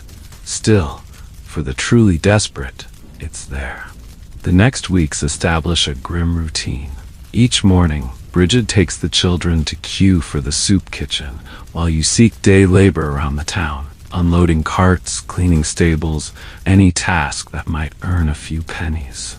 Your mother stays in the loft, her health too fragile for the daily struggles outside. The competition for work is fierce, with dozens of men gathering at dawn in the market square, hoping to be chosen for the few available jobs. Some days you're successful, many days you're not. When you do work, the pay is meager, 4 or 5 pence for a day's labor, barely enough to supplement the charity food with a few potatoes or a bit of meal. Disease is a constant threat. Typhus, known as famine fever, spreads rapidly in the overcrowded conditions. Dysentery, the bloody flux, claims lives daily, particularly among the elderly and very young. You hear the funeral bell so often that it becomes background noise, unremarkable in its constancy. In March, a new government initiative replaces the public works programs with direct food distribution through soup kitchens. The change brings temporary improvement, with more reliable and nutritious food becoming available. Your family's health stabilizes, though all remain dangerously thin. But as spring approaches, rumors circulate that this relief too will be short-lived. The new Poor Law Amendment is shifting responsibility for famine relief to local poor law unions, funded by local taxation. With tax bases collapsing as more land lies unused and more taxpayers die or emigrate, the system appears designed to fail. Your family has survived the winter, barely, but the future remains uncertain. The planting season approaches, but returning to your land seems increasingly impractical. Other options must be considered. With Mary's condition deteriorating, her cough deepening and fever rising, you make the difficult decision to use your previously hoarded money for medical care rather than rent. A child's life must take precedence over keeping a roof over your heads, even if it means facing eviction later. Dr. Barrett's home sits on the outskirts of the village, a modest but well-maintained structure that speaks of relative prosperity in these desperate times. The doctor himself shows signs of the crisis. His face is thinner than you remember from previous encounters, and his clothes hang somewhat loosely on his frame. Still, he maintains the dignified bearing of his profession. "It's consumption, I fear," he says after examining Mary, listening to her chest with his stethoscope. "The early stages, brought on by malnutrition and cold. The diagnosis lands like a physical blow. Consumption, tuberculosis, is a dreaded disease even in the best of times, often fatal despite medical intervention. In the midst of famine, with weakened bodies and inadequate shelter, it's nearly a death sentence." "Can anything be done?" you ask, struggling to keep your voice steady. Dr. Barrett sighs. "In a healthy, well-nourished child, the body can sometimes fight it off in these early stages. She needs proper food, meat broth, milk, eggs, warmth, rest." He looks at you with sympathy, knowing how impossible these prescriptions are in current circumstances. I can provide a tonic that may ease the cough and reduce fever, but I won't lie to you. Without addressing the underlying causes, it's merely buying time. The tonic costs $1, a significant sum that will further deplete your rent money. But what choice do you have? You pay without hesitation, accepting the small bottle of dark liquid and careful instructions for its administration. 3 drops in water, morning and night, Dr. Barrett emphasizes, and try to find milk for her if possible. It strengthens the blood. On your way home, you make a desperate decision. The cow belonging to the McDermott family, 2 miles away, recently calved. Perhaps they might spare a cup of milk for a sick child, even though they themselves are struggling. The McDermott situation appears marginally better than most. Their cabin remains in good repair, and smoke rises steadily from the chimney, suggesting adequate fuel. When you explain Mary's condition, Mrs. McDermott's eyes fill with understanding. "I have 7 children myself," she says, disappearing briefly before returning with a small jar of milk. "This is a day's worth. I can spare the same tomorrow and perhaps the next day. But after that..." She doesn't need to finish the sentence. Every family must prioritize their own survival. For 3 precious days, Mary receives the doctor's tonic and fresh milk. The improvement is subtle but real. Her fever lessens and the cough becomes less frequent. But then the milk stops. The McDermotts facing their own crisis as Mr. McDermott falls ill with what appears to be typhus. The tonic continues to provide some relief, but without proper nutrition, Mary's improvement plateaus and then begins to reverse. Her small body, already weakened by months of insufficient food, struggles against the infection in her lungs. Meanwhile, the deadline for your rent payment passes without any money changing hands. A week later, a formal notice of eviction is delivered. You have 30 days to vacate the premises or be forcibly removed. The situation seems impossible. Finding new shelter with a seriously ill child, in a countryside where every habitable structure is already overcrowded, appears hopeless. Yet remaining means eventual forcible eviction, perhaps imprisonment for rent default. In this darkest moment, an unexpected offer arrives. Father O'Malley visits your cabin, having heard of Mary's condition and your impending eviction. The Sisters of Mercy have established a small infirmary in Westport, he explains. They're taking the most serious cases, particularly children. They have proper medicines, clean beds, and regular meals. "We couldn't afford such care," you say, shame mixing with desperation. "It's provided freely through the charity of the church and private donors," Father O'Malley assures you. "The difficulty is transportation and getting her admitted. Their resources are limited, and many seek help." He pauses, then continues. "I'm traveling to Westport tomorrow. I could take Mary with me and speak to the sisters personally. No guarantees, but they might accept her, given the gravity of her condition." The offer presents both hope and heartbreak. The possibility of proper care for Mary, but also separation from her family at a time when she's frightened and vulnerable. Yet what choice do you have? At home, she will almost certainly die. At the infirmary, she at least has a chance. After an agonizing discussion with Bridget, you accept Father O'Malley's offer. The next morning, you wrap Mary in your own coat for extra warmth and carry her to the church, where the priest waits with a small cart. The parting is painful beyond words. Mary's confusion and fear, Bridget's muffled sobs, your own sense of failure as a father unable to protect his child without giving her up. "We'll send word of her condition," Father O'Malley promises as they depart, "and when she's stronger, you'll be reunited." With Mary gone, you must still address the eviction notice. The family cannot remain in the cabin beyond the 30-day grace period without facing forcible removal and possible criminal charges. Yet where can you go? The workhouses are overflowing, and relatives are struggling with their own crises. 3 days after Mary's departure, Father O'Malley returns with news. Mary has been admitted to the infirmary, where the nuns report her condition as serious but not hopeless. They've begun treatment with cod liver oil and a regimen of strengthening broths. She asks for you all constantly, the priest says gently, but she's in good hands. He also brings unexpected information. The sisters maintain a small residence for families of patients. Simple accommodations, but clean and warm.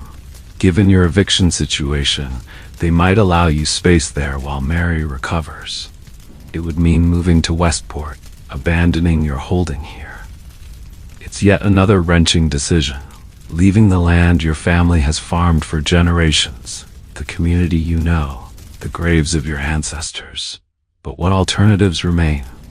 With Mary ill, rent unpaid, and your resources dwindling, you turn to Father O'Malley for guidance and assistance. The Catholic Church, despite its own limitations during the famine, remains one of the few institutions still functioning in rural Ireland. You find the priest at the small parish church, himself looking gaunt and exhausted. The famine has taken its toll on clergy as well. Many share what little they have with their suffering congregations, often going hungry themselves. I was wondering when you'd come, Father O'Malley says, gesturing for you to sit on a worn wooden bench. I've heard about Mary's cough and your trouble with the rent. You explain your situation in detail. The partial harvest, the impossible choice between food and rent, Mary's worsening condition, and the eviction notice recently received. The priest listens without interruption, his weathered face showing compassion, but little surprise. Your story is tragically common. I wish I could offer more direct help, he says when you finish. The church's resources are stretched beyond breaking, but there are still options. Father O'Malley outlines several possibilities. The Sisters of Mercy have established a small infirmary in Westport that might accept Mary, providing medical care beyond what's available in the village. Additionally, he knows of relief committees in larger towns distributing food to the destitute. As for the rent and eviction, he continues, I can speak with Mr. Sullivan. He's not a heartless man, despite his professional demeanor. A letter from me explaining the medical circumstances might secure an extension. This offers a glimmer of hope, though you know that extensions merely postpone the inevitable if your financial situation doesn't improve. Still, time itself has value in a crisis. Time for Mary to recover. Time for new opportunities to emerge. Father O'Malley has one more suggestion. Lord Ashford's wife is known for her charitable work. She rarely visits Ireland, but she maintains a fund for tenants in distress. I could write to her agent in Dublin, appealing for assistance in your case. You leave the meeting with renewed determination. The priest has promised to arrange transportation for Mary to the infirmary in Westport within days, to write to Mr. Sullivan regarding your rent situation, and to contact Lady Ashford's charitable fund. At home, you explain these developments to Bridget, who receives the news about Mary with mixed emotions. Hope for better care, but fear of separation. Your mother, however, is practical as always. The child needs proper treatment, she says firmly. Our feelings matter less than her survival. 3 days later, Father O'Malley arrives with a small cart to transport Mary to Westport. The parting is painful. Mary's confusion and fear, Bridget's muffled sobs, your own sense of failure as a father unable to care for your child without giving her up. We'll send word of her condition, Father O'Malley promises, and when she's stronger, you'll be reunited. A week passes with agonizing slowness. Finally, a message arrives via a traveling peddler. Mary has been admitted to the infirmary, where the nuns report her condition as serious but not hopeless. They've begun treatment with cod liver oil and a regimen of strengthening broths. Meanwhile, Father O'Malley's intervention with Mr. Sullivan yields unexpected results. Not only is an extension granted on your rent payment, but Sullivan arrives personally to inspect your cabin and assess the situation. Father O'Malley speaks highly of your character, he says, his usual coldness somewhat tempered. In light of your child's illness and your previous reliability, Lord Ashford's office has authorized a temporary rent reduction. Half the usual amount for 3 months. It's not forgiveness of the debt, but it makes the situation marginally more manageable. Combined with the reduced needs of a smaller household with Mary away, you might be able to avoid complete financial collapse.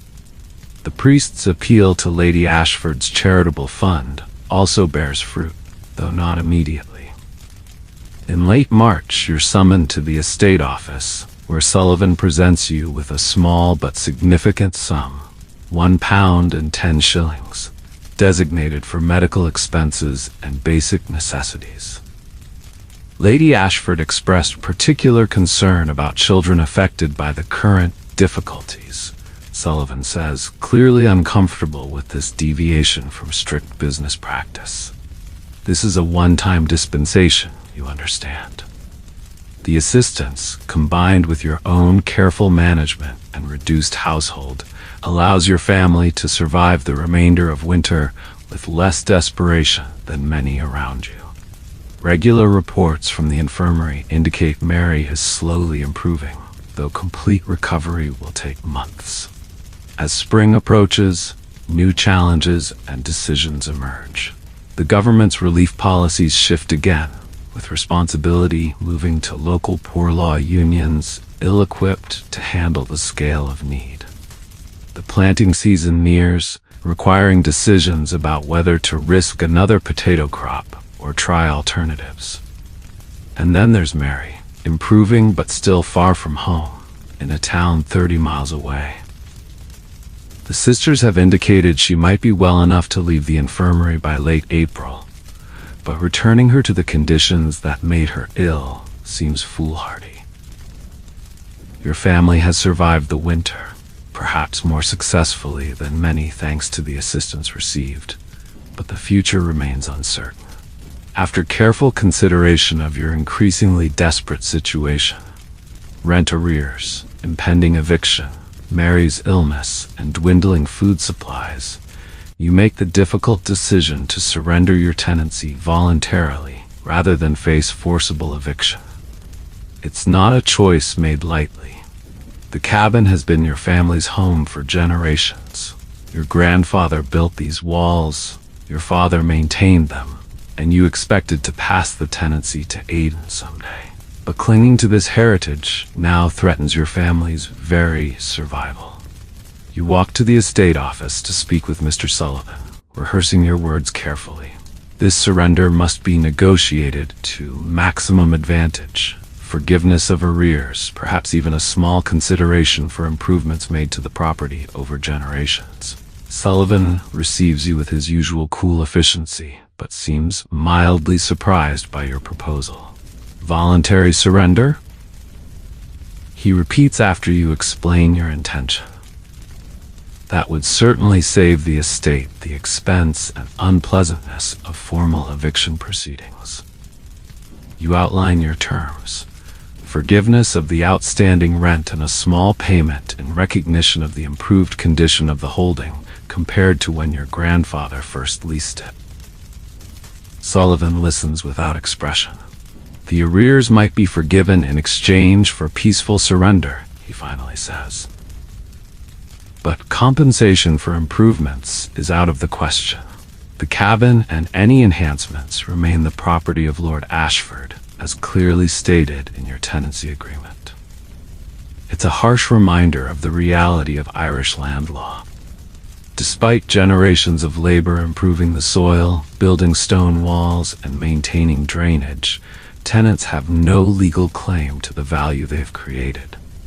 Still, forgiveness of debt represents something salvaged from the situation. How long would we have to vacate you ask, already calculating what possessions can be carried and what must be abandoned. 2 weeks would be acceptable, Sullivan replies. The property won't be relet until spring planting at the earliest. You return home with mixed emotions. Relief at avoiding the shame of forced eviction and criminal proceedings, but profound grief at the impending loss of your ancestral home.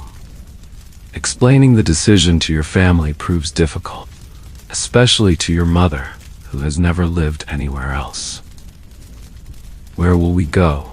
she asks, her voice uncharacteristically small. It's the question that haunts your sleepless nights. The workhouse seems the only option for a family without resources or shelter, but tales from those institutions grow increasingly grim. Overcrowding, disease, separation of family members, and a regimen designed to be just barely preferable to death. Then, unexpectedly, an alternative presents itself. Father O'Malley, hearing of your decision to surrender the tenancy, visits with a potential solution. The Sisters of Mercy, who are caring for Mary, have a small residence for families of patients, he explains. Given your circumstances, they might allow you space there while she recovers. It would mean relocating to Westport, but you'd have shelter and be near your daughter. It's not a permanent solution, but it offers breathing room, time to recover, to consider next steps, to look for work in a larger town with more diverse opportunities than the countryside. The next 2 weeks pass in a flurry of activity, sorting possessions, deciding what can be carried on the 30-mile journey to Westport, saying goodbye to neighbors and the land itself. You walk the boundaries of your former fields one last time, memorizing the landscape that has defined your existence. On the final day, you sign the formal surrender document in Sullivan's office, your name awkwardly inscribed below legal terminology you don't fully understand. The debt is forgiven, the tenancy terminated. You are now homeless, but not yet destitute. Father O'Malley has arranged transportation to Westport, a farmer's cart that carries your remaining possessions and your exhausted family along roads increasingly crowded with others, displaced by famine, eviction, or despair. Westport presents a shock after the relative isolation of rural life. The town teems with activity, much of it desperate. Crowds gather outside public buildings where relief might be distributed. The workhouse looms on the outskirts, its grim architecture a visual reminder of the fate many will face. But the Sisters of Mercy provide a gentler reception. Mary, though still thin and weak, shows real improvement after weeks of proper care. The residence offered to your family is modest, a single room in a converted stable, but clean and dry, with access to a communal cooking area. This is temporary housing, Sister Agnes explains kindly but firmly. Intended for families of patients, usually for a few weeks at most. But given your circumstances, you may remain until Mary is fully recovered and you've secured alternative arrangements. The understanding is clear. This is not charity without end, but a bridge to self-sufficiency. You must find work, housing, a new beginning. April brings Mary's release from the infirmary, though she remains fragile and requires careful monitoring. It also brings difficult decisions about your family's future. Westport offers more opportunities than the countryside, but competition for work is fierce, with displaced rural dwellers flooding into towns daily. Some speak of emigration, ships leaving regularly for America, Canada, or Australia.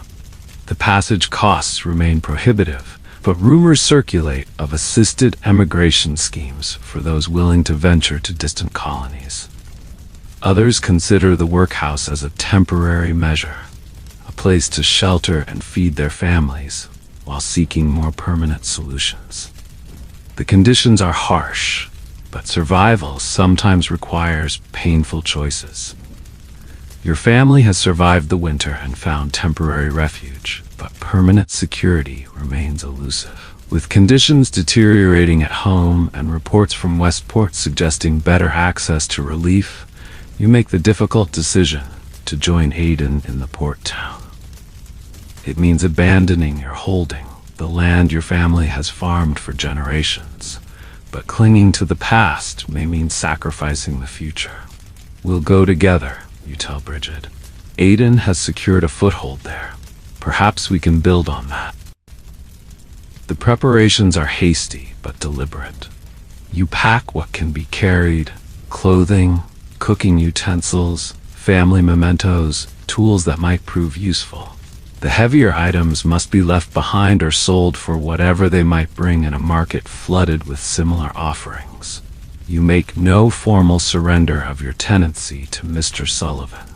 There's little point. The rent is in arrears, and eviction proceedings would begin soon regardless. Simply abandoning the holding means forfeiting any claim to it, but it also avoids confrontation with authorities. The journey to Westport is arduous, especially for your mother and the children.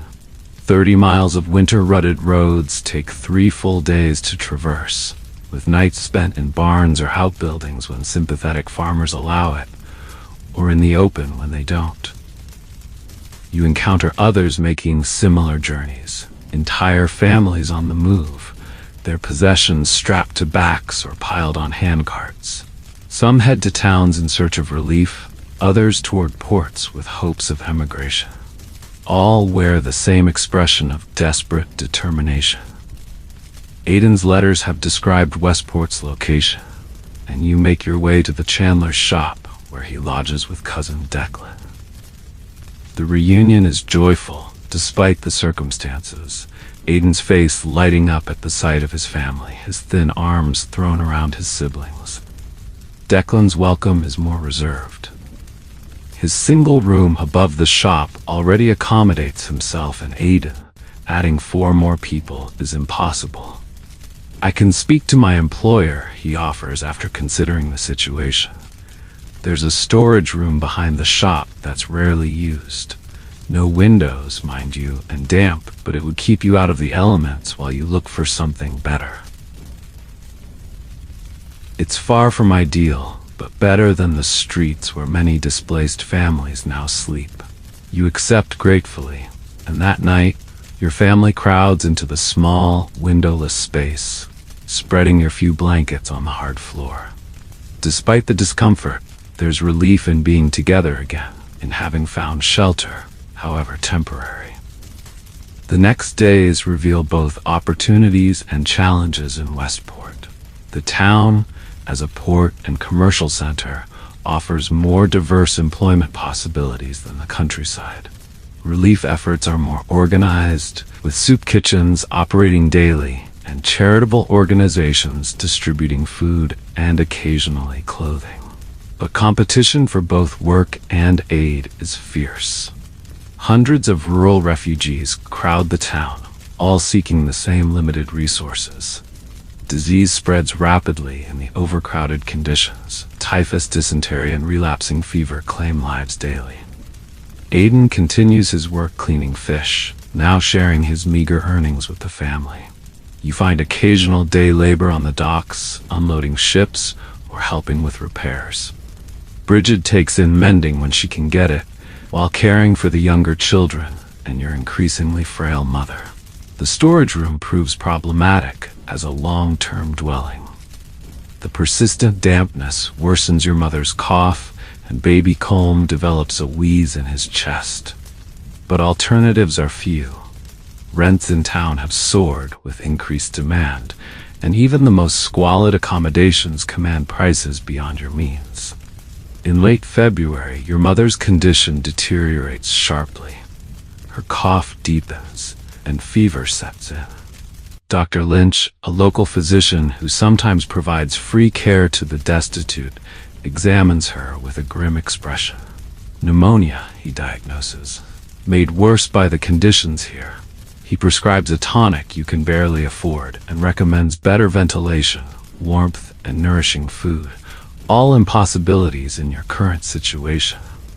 3 days later, she slips away in the night, Bridget holding her hand as she draws her final breath. The grief is profound, but there's little time to mourn. Burial presents an immediate challenge. The town's graveyards are filling rapidly, and proper funerals have become luxury few can afford. Father Donnelly at the local church offers a solution. "We're conducting mass burials for the poor," he explains gently. "A shared grave, but consecrated ground, and a proper service for all." It's not the individual burial with family in attendance that tradition would dictate, but it ensures your mother rests in sacred ground. After the simple service, you face the reality that your situation remains precarious. The storage room continues to damage your family's health, but your combined earnings barely cover food, let alone better accommodations. In March, a potential opportunity emerges.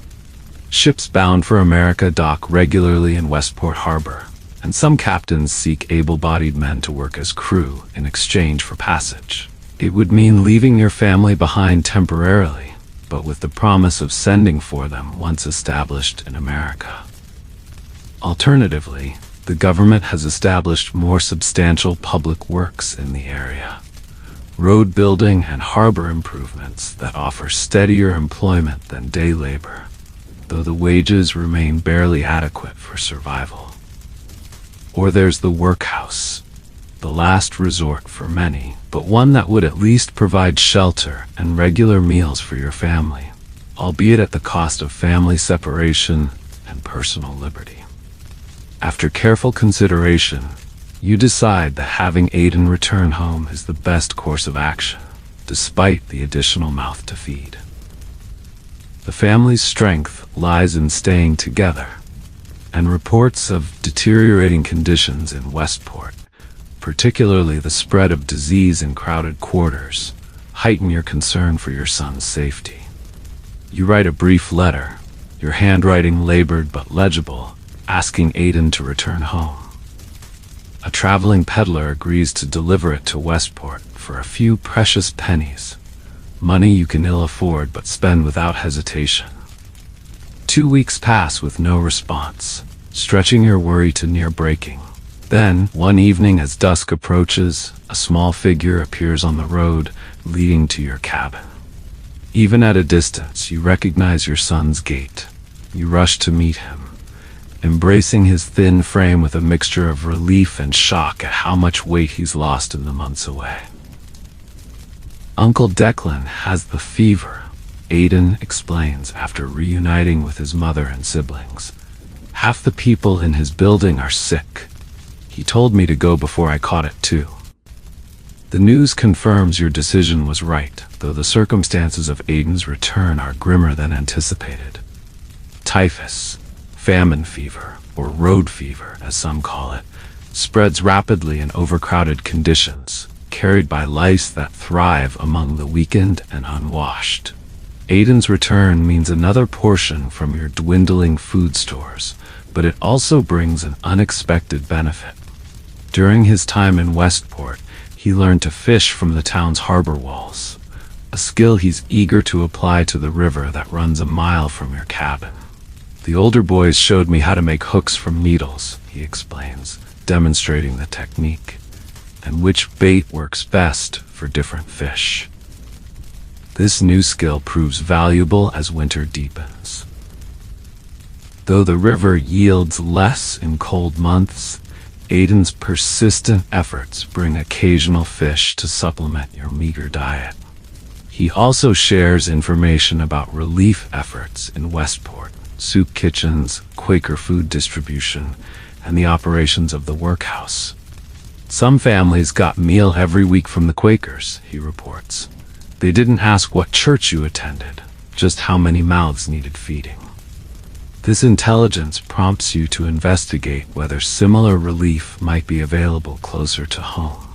Through Father O'Malley, you learn that a relief committee has indeed formed in a town 10 miles away, distributing Indian meal to the destitute on a weekly basis. The journey is arduous, especially in winter weather, but the possibility of regular food makes it worthwhile. You make the trek, joining hundreds of others from surrounding areas in a line that forms before dawn. After hours of waiting, you receive a small sack of yellow cornmeal. Unfamiliar food, but nourishing when properly prepared. Bridget experiments with the best ways to cook the strange grain, eventually settling on a porridge-like preparation that, while bland, provides sustenance. The weekly distributions, combined with Aiden's occasional fish and whatever Bridget can forage, allow your family to survive the darkest months, though all grow thinner and more vulnerable to illness. February brings a new crisis. Your mother, always sturdy despite her years, develops a persistent cough that keeps her awake at night. Her strength ebbs visibly, and within days, she struggles to rise from her bed in the corner of the cabin. Dr. Barrett, consulted at significant expense, offers little hope.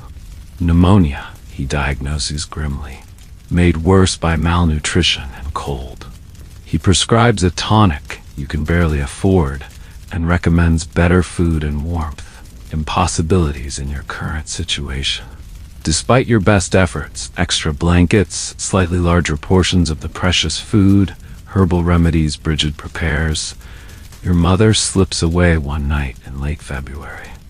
The loss is devastating, not just emotionally but practically. Her knowledge, her steadying presence, her help with the children, all irreplaceable.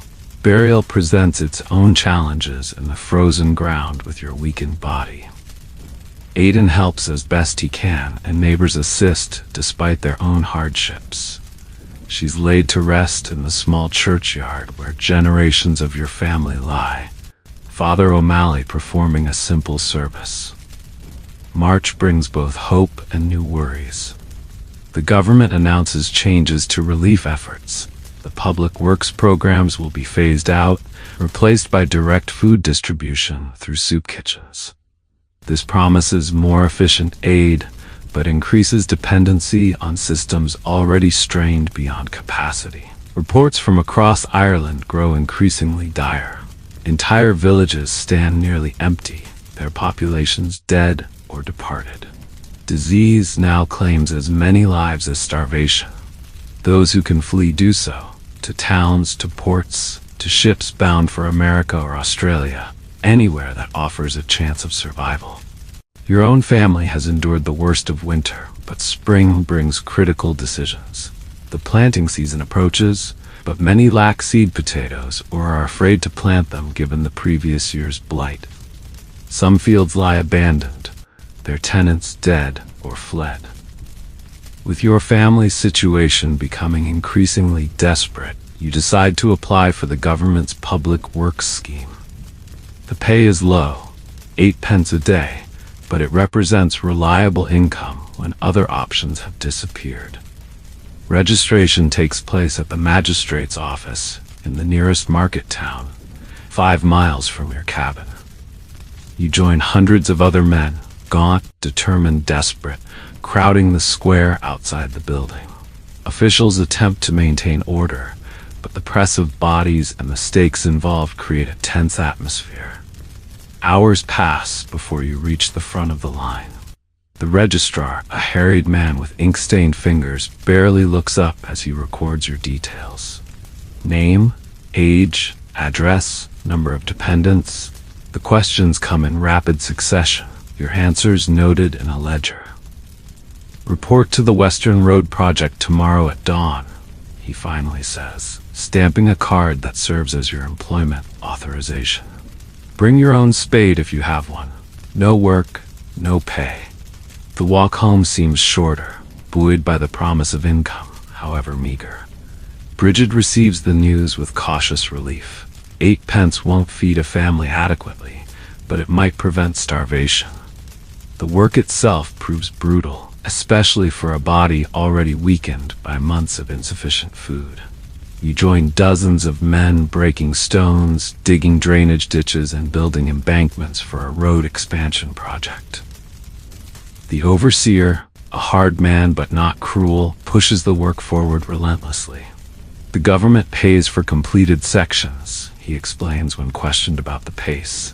No completion, no payment for any of us. The physical toll is immense. Your hands blister, then callous. Your back aches constantly. Each evening you return home exhausted, sometimes having walked miles to and from the work site in addition to the labor itself. But the weekly pay, though minimal, provides a lifeline.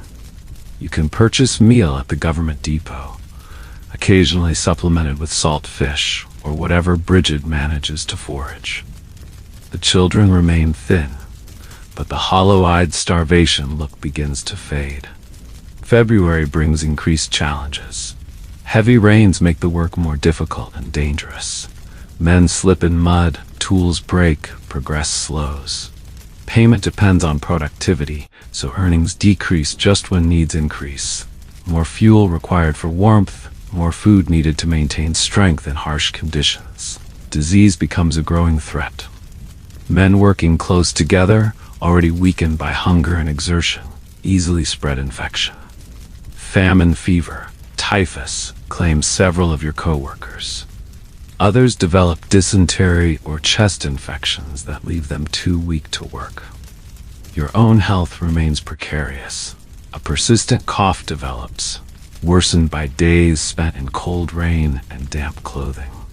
Without the income, your family cannot survive, so you push through the illness, hiding your condition as best you can from the overseer who sends home men too weak to be productive. In early March, the situation changes dramatically. Government policy shifts, phasing out the public works in favor of direct food distribution through soup kitchens. The road project is suspended with minimal notice, leaving you and hundreds of others suddenly without income.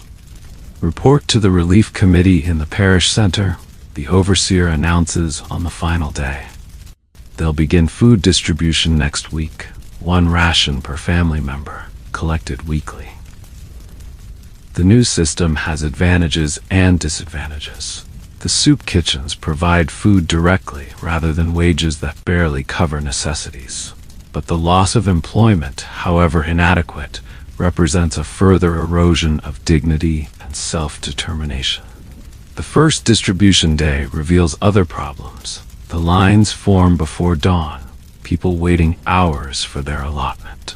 The food itself, primarily Indian meal and rice, occasionally supplemented with small amounts of other provisions, requires cooking facilities and fuel that many increasingly lack. Your family adapts as best it can. Bridget becomes expert at preparing the unfamiliar Indian meal, discovering that long soaking before cooking improves both texture and digestibility. Aidan continues to fish when weather permits, bringing occasional protein to supplement the starchy relief food. As March progresses, a new worry emerges. Mr. Sullivan has begun visiting tenant holdings, assessing which remain viable and which might be consolidated once the crisis eases. Your partial rent payment months ago has been forgotten in the face of continued arrears. Eviction remains a very real threat. Reports from around the country grow increasingly alarming. Some landlords have begun wholesale clearances of their estates, evicting hundreds of tenants at once and demolishing cabins to prevent reoccupation. The workhouses overflow beyond capacity, turning away all but the most desperate cases. Yet, amid the ongoing catastrophe, the first signs of spring appear. The planting season approaches, forcing critical decisions. Should you risk precious resources on seed potatoes that might again fall to blight? Should you plant alternative crops that yield less food per acre, but might prove more resistant? Or has the time come to abandon farming entirely and seek other paths to survival? The moment stretches like an eternity as you stand on the pre-dawn road, rabbits concealed in your sack, Constable Harris and his deputy blocking your path. Running would only confirm your guilt and likely lead to more severe punishment when inevitably caught. With a family depending on you, the risk is too great. "You have me," you say quietly, lowering the sack to the ground. "They're for my children. The youngest has been sick. Harris's expression remains stern, but something, perhaps a flicker of sympathy, crosses his features briefly. The law is the law, O'Neill. Lord Ashford's game is protected, no matter who's hungry. The constables escort you to the small jail in the village, a cold stone building with 3 cells. Only one is occupied by a young man who appears to have been arrested for drunkenness. You're placed in the adjacent cell, the rabbits confiscated as evidence.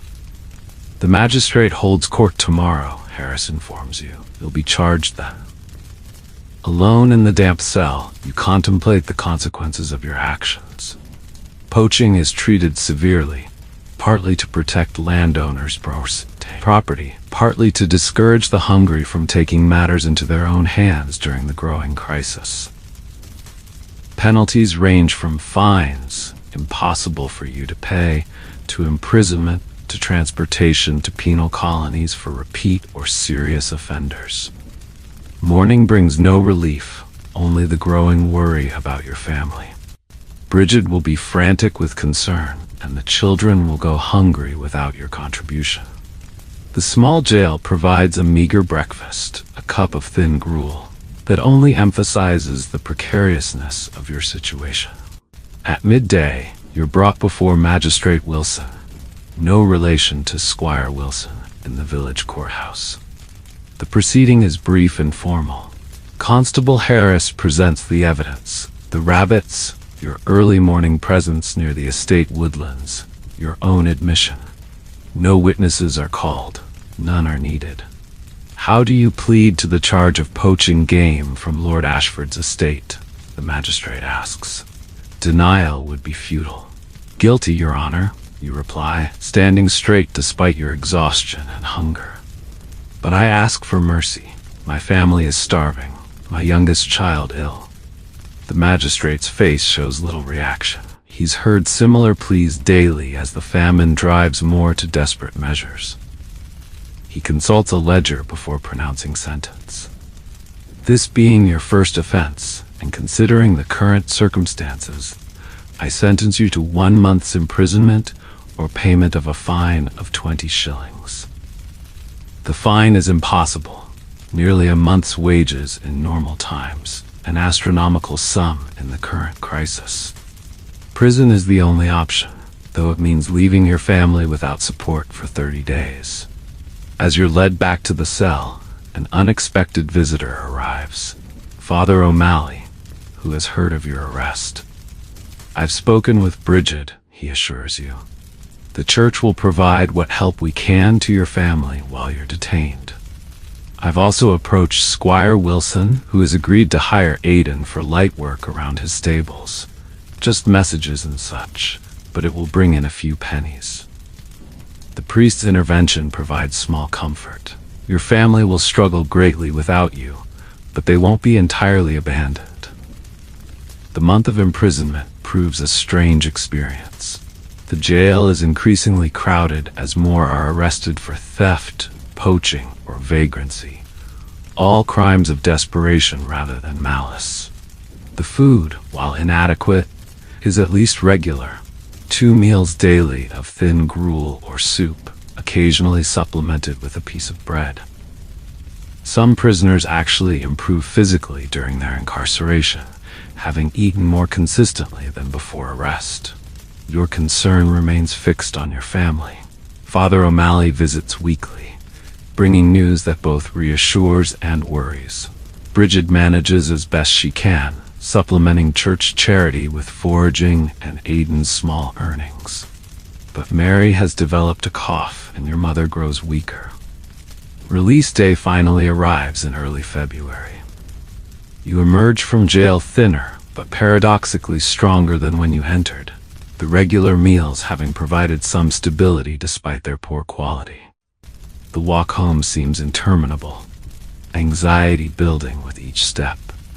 The reunion is emotional, children rushing to embrace you, Bridget's tears of relief, your mother's quiet blessing. But the cabin feels colder, the atmosphere more desperate than when you left. The small food stores have dwindled to nearly nothing. Mary's cough sounds deep and worrisome, and baby Colm appears listless. Father O'Malley visits the day after your return, bringing a small package of meal and dried fish, a welcome but temporary relief. He also brings concerning news. The government works programs are being reduced rather than expanded, he explains. And rumor has it they'll be phased out entirely by spring, replaced by soup kitchens under the Poor Law. The priest hesitates, then continues. I should also warn you, Lord Ashford's gamekeeper has been instructed to watch your movements particularly. Another poaching incident would likely result in transportation rather than imprisonment. This effectively eliminates one survival strategy, leaving fewer options for supplementing your family's meager resources. The conviction also makes you ineligible for certain relief programs and employment opportunities that specify good character as a requirement. February brings bitter weather and increasing reports of disease, typhus, relapsing fever, dysentery, spreading through the countryside. Your own family has thus far been spared the worst, but Mary's cough worsens and your mother grows increasingly frail. In March, new government policies create both opportunity and concern. The public works phase out as predicted, replaced by direct food distribution through soup kitchens. This provides more reliable sustenance, but increases dependency and removes even the minimal dignity of working for support. As spring approaches, critical decisions loom. The planting season nears, but many lack seed potatoes, or are afraid to plant them given the previous year's blight. Some fields lie abandoned, their tenants dead or departed. In the split second after Constable Harris demands to see your sack, instinct overtakes reason. You drop the poached rabbits and run, darting into the pre-dawn darkness toward the fields you know intimately. Stop! In the name of the law! Harris shouts behind you, but his heavy footsteps already sound distant. His deputy gives chase more effectively, younger and faster. You sprint across familiar terrain, jumping stone walls and cutting through gaps in hedgerows that would slow a pursuer unfamiliar with the landscape. Your heart pounds painfully, lungs burning in the cold air. Behind you, shouts and the occasional crash indicate the pursuit continues. After nearly a mile of desperate running, you pause in the shadow of an ancient oak, straining to hear any sound of pursuit. Distant voices suggest the constables continue searching but have lost your direct trail. Dawn approaches, the eastern sky lightening perceptibly, which will make concealment more difficult. The initial panic of flight now gives way to the cold reality of your situation. You've evaded immediate capture, but at terrible cost. The dropped rabbits mean your family will go hungry today. Worse, you're now a known fugitive, a far more serious situation than being a first-time poaching offender. You can't return home immediately. The constables will surely check there first, but your family will be frantic with worry when you don't return, and they remain vulnerable without your protection and provision.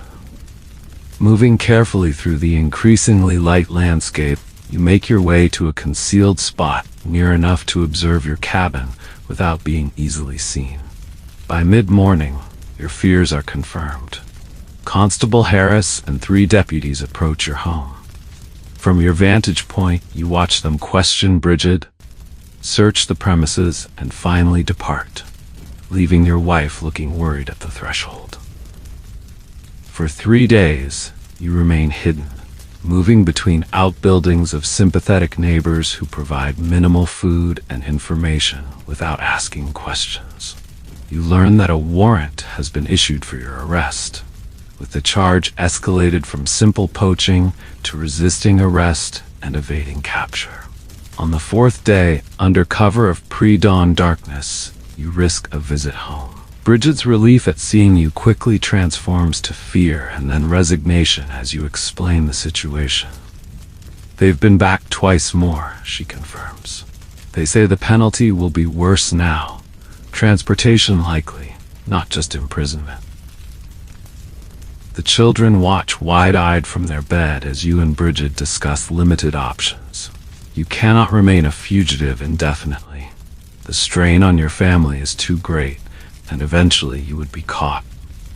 Surrendering might result in some leniency, though transportation to Australia remains a frightening possibility. A third option emerges during the whispered conversation: leaving the area entirely, taking your family to a distant part of Ireland where you're unknown, or even attempting to reach England where Irish refugees, though not welcomed, can sometimes find work. We have relatives in Liverpool, Bridget suggests. My cousin Patrick wrote that work can be found on the docks, though conditions are poor. The decision is agonizing. Remaining means eventual capture and severe punishment. Surrendering means certain separation from your family for months or years. Fleeing means abandoning your home, your community, the only life you've known, but it might keep your family together. After much discussion, you choose the third path. That night, you gather what can be carried: clothing, blankets, cooking utensils, family mementos, the children's few possessions. By morning light, you're ready to depart. You leave the key with a trusted neighbor who promises to keep an eye on the cabin until you return, though both of you know this may never happen. The journey is arduous. Avoiding main roads where constables might patrol means longer routes through difficult terrain. The children tire quickly, especially Mary with her persistent cough. Your mother struggles valiantly, but requires frequent rests. Every unfamiliar face triggers anxiety. Might they recognize you from posted notices about a fugitive? Your destination is Dublin, where you hope to find passage to Liverpool. The city, when you finally reach it after a week of difficult travel, proves overwhelming, crowded, noisy, confusing to rural sensibilities. The streets teem with others displaced by famine, creating competition for every opportunity. Finding passage to Liverpool requires almost all your remaining money, funds that might have sustained the family for weeks now spent on a single journey. The ship itself is barely seaworthy, overcrowded with desperate emigrants. Conditions below decks are appalling. Hundreds packed into spaces designed for dozens, with inadequate ventilation, sanitation, or fresh water. The crossing, though brief compared to transatlantic voyages, becomes nightmarish as storms batter the vessel. Seasickness affects nearly everyone, weakening already compromised bodies. By the second day, fever breaks out in the crowded hold, spreading rapidly through the vulnerable passengers. Your mother, already frail from months of insufficient food, develops a racking cough that brings up blood-tinged phlegm. Mary's condition also deteriorates rapidly. By the time Liverpool's harbor comes into view, both are seriously ill. The English port city offers no warm welcome. Irish immigrants face discrimination and suspicion, blamed for bringing disease and competing for scarce jobs. You find temporary shelter in an overcrowded tenement in the Irish Quarter, a single room shared with two other families, conditions barely better than the ship's hold. Your mother doesn't survive the first week in Liverpool. The combination of the journey's hardships and months of prior deprivation proves too much for her weakened body. She passes quietly one night holding Bridget's hand, whispering a final blessing for the family she'll never see grow. Finding work proves nearly impossible. The docks hire only established laborers with connections, and construction sites already overflow with desperate Irish workers willing to accept pittance wages. You take whatever comes, an hour unloading carts, a day clearing rubble, anything to bring in a few pennies for food. Mary's condition stabilizes somewhat with rest, but the crowded, unsanitary conditions of the tenement present constant threats of new infection. Baby Colm develops persistent diarrhea that steadily weakens his small body despite Bridget's desperate efforts. By April, your situation reaches another crisis point. The landlord demands rent you cannot pay, threatening eviction. Food prices continue to rise as more refugees flood the city. English poor law authorities begin implementing stricter residency requirements, making Irish immigrants ineligible for what little assistance exists. In these darkest moments, an unexpected opportunity emerges. A shipping agent is recruiting for assisted emigration to Canada, passage provided by a combination of British government funds, eager to remove Irish paupers from English cities, and Canadian land companies seeking agricultural laborers. The ships leave within weeks, before the St. Lawrence River freezes. The decision must be made quickly. Canada represents another leap into the unknown, further separation from everything familiar. The Atlantic crossing in overcrowded ships has earned them the name coffin ships for the high mortality rates. But remaining in Liverpool offers little hope for improvement. After agonizing discussion, you apply for the program and are accepted, your farming background making you a desirable candidate for Canadian settlement. The departure date is set for early May. Your family has survived, diminished, traumatized, displaced, but survived the worst of the famine thus far. Whether this next journey brings opportunity or further hardship remains to be seen.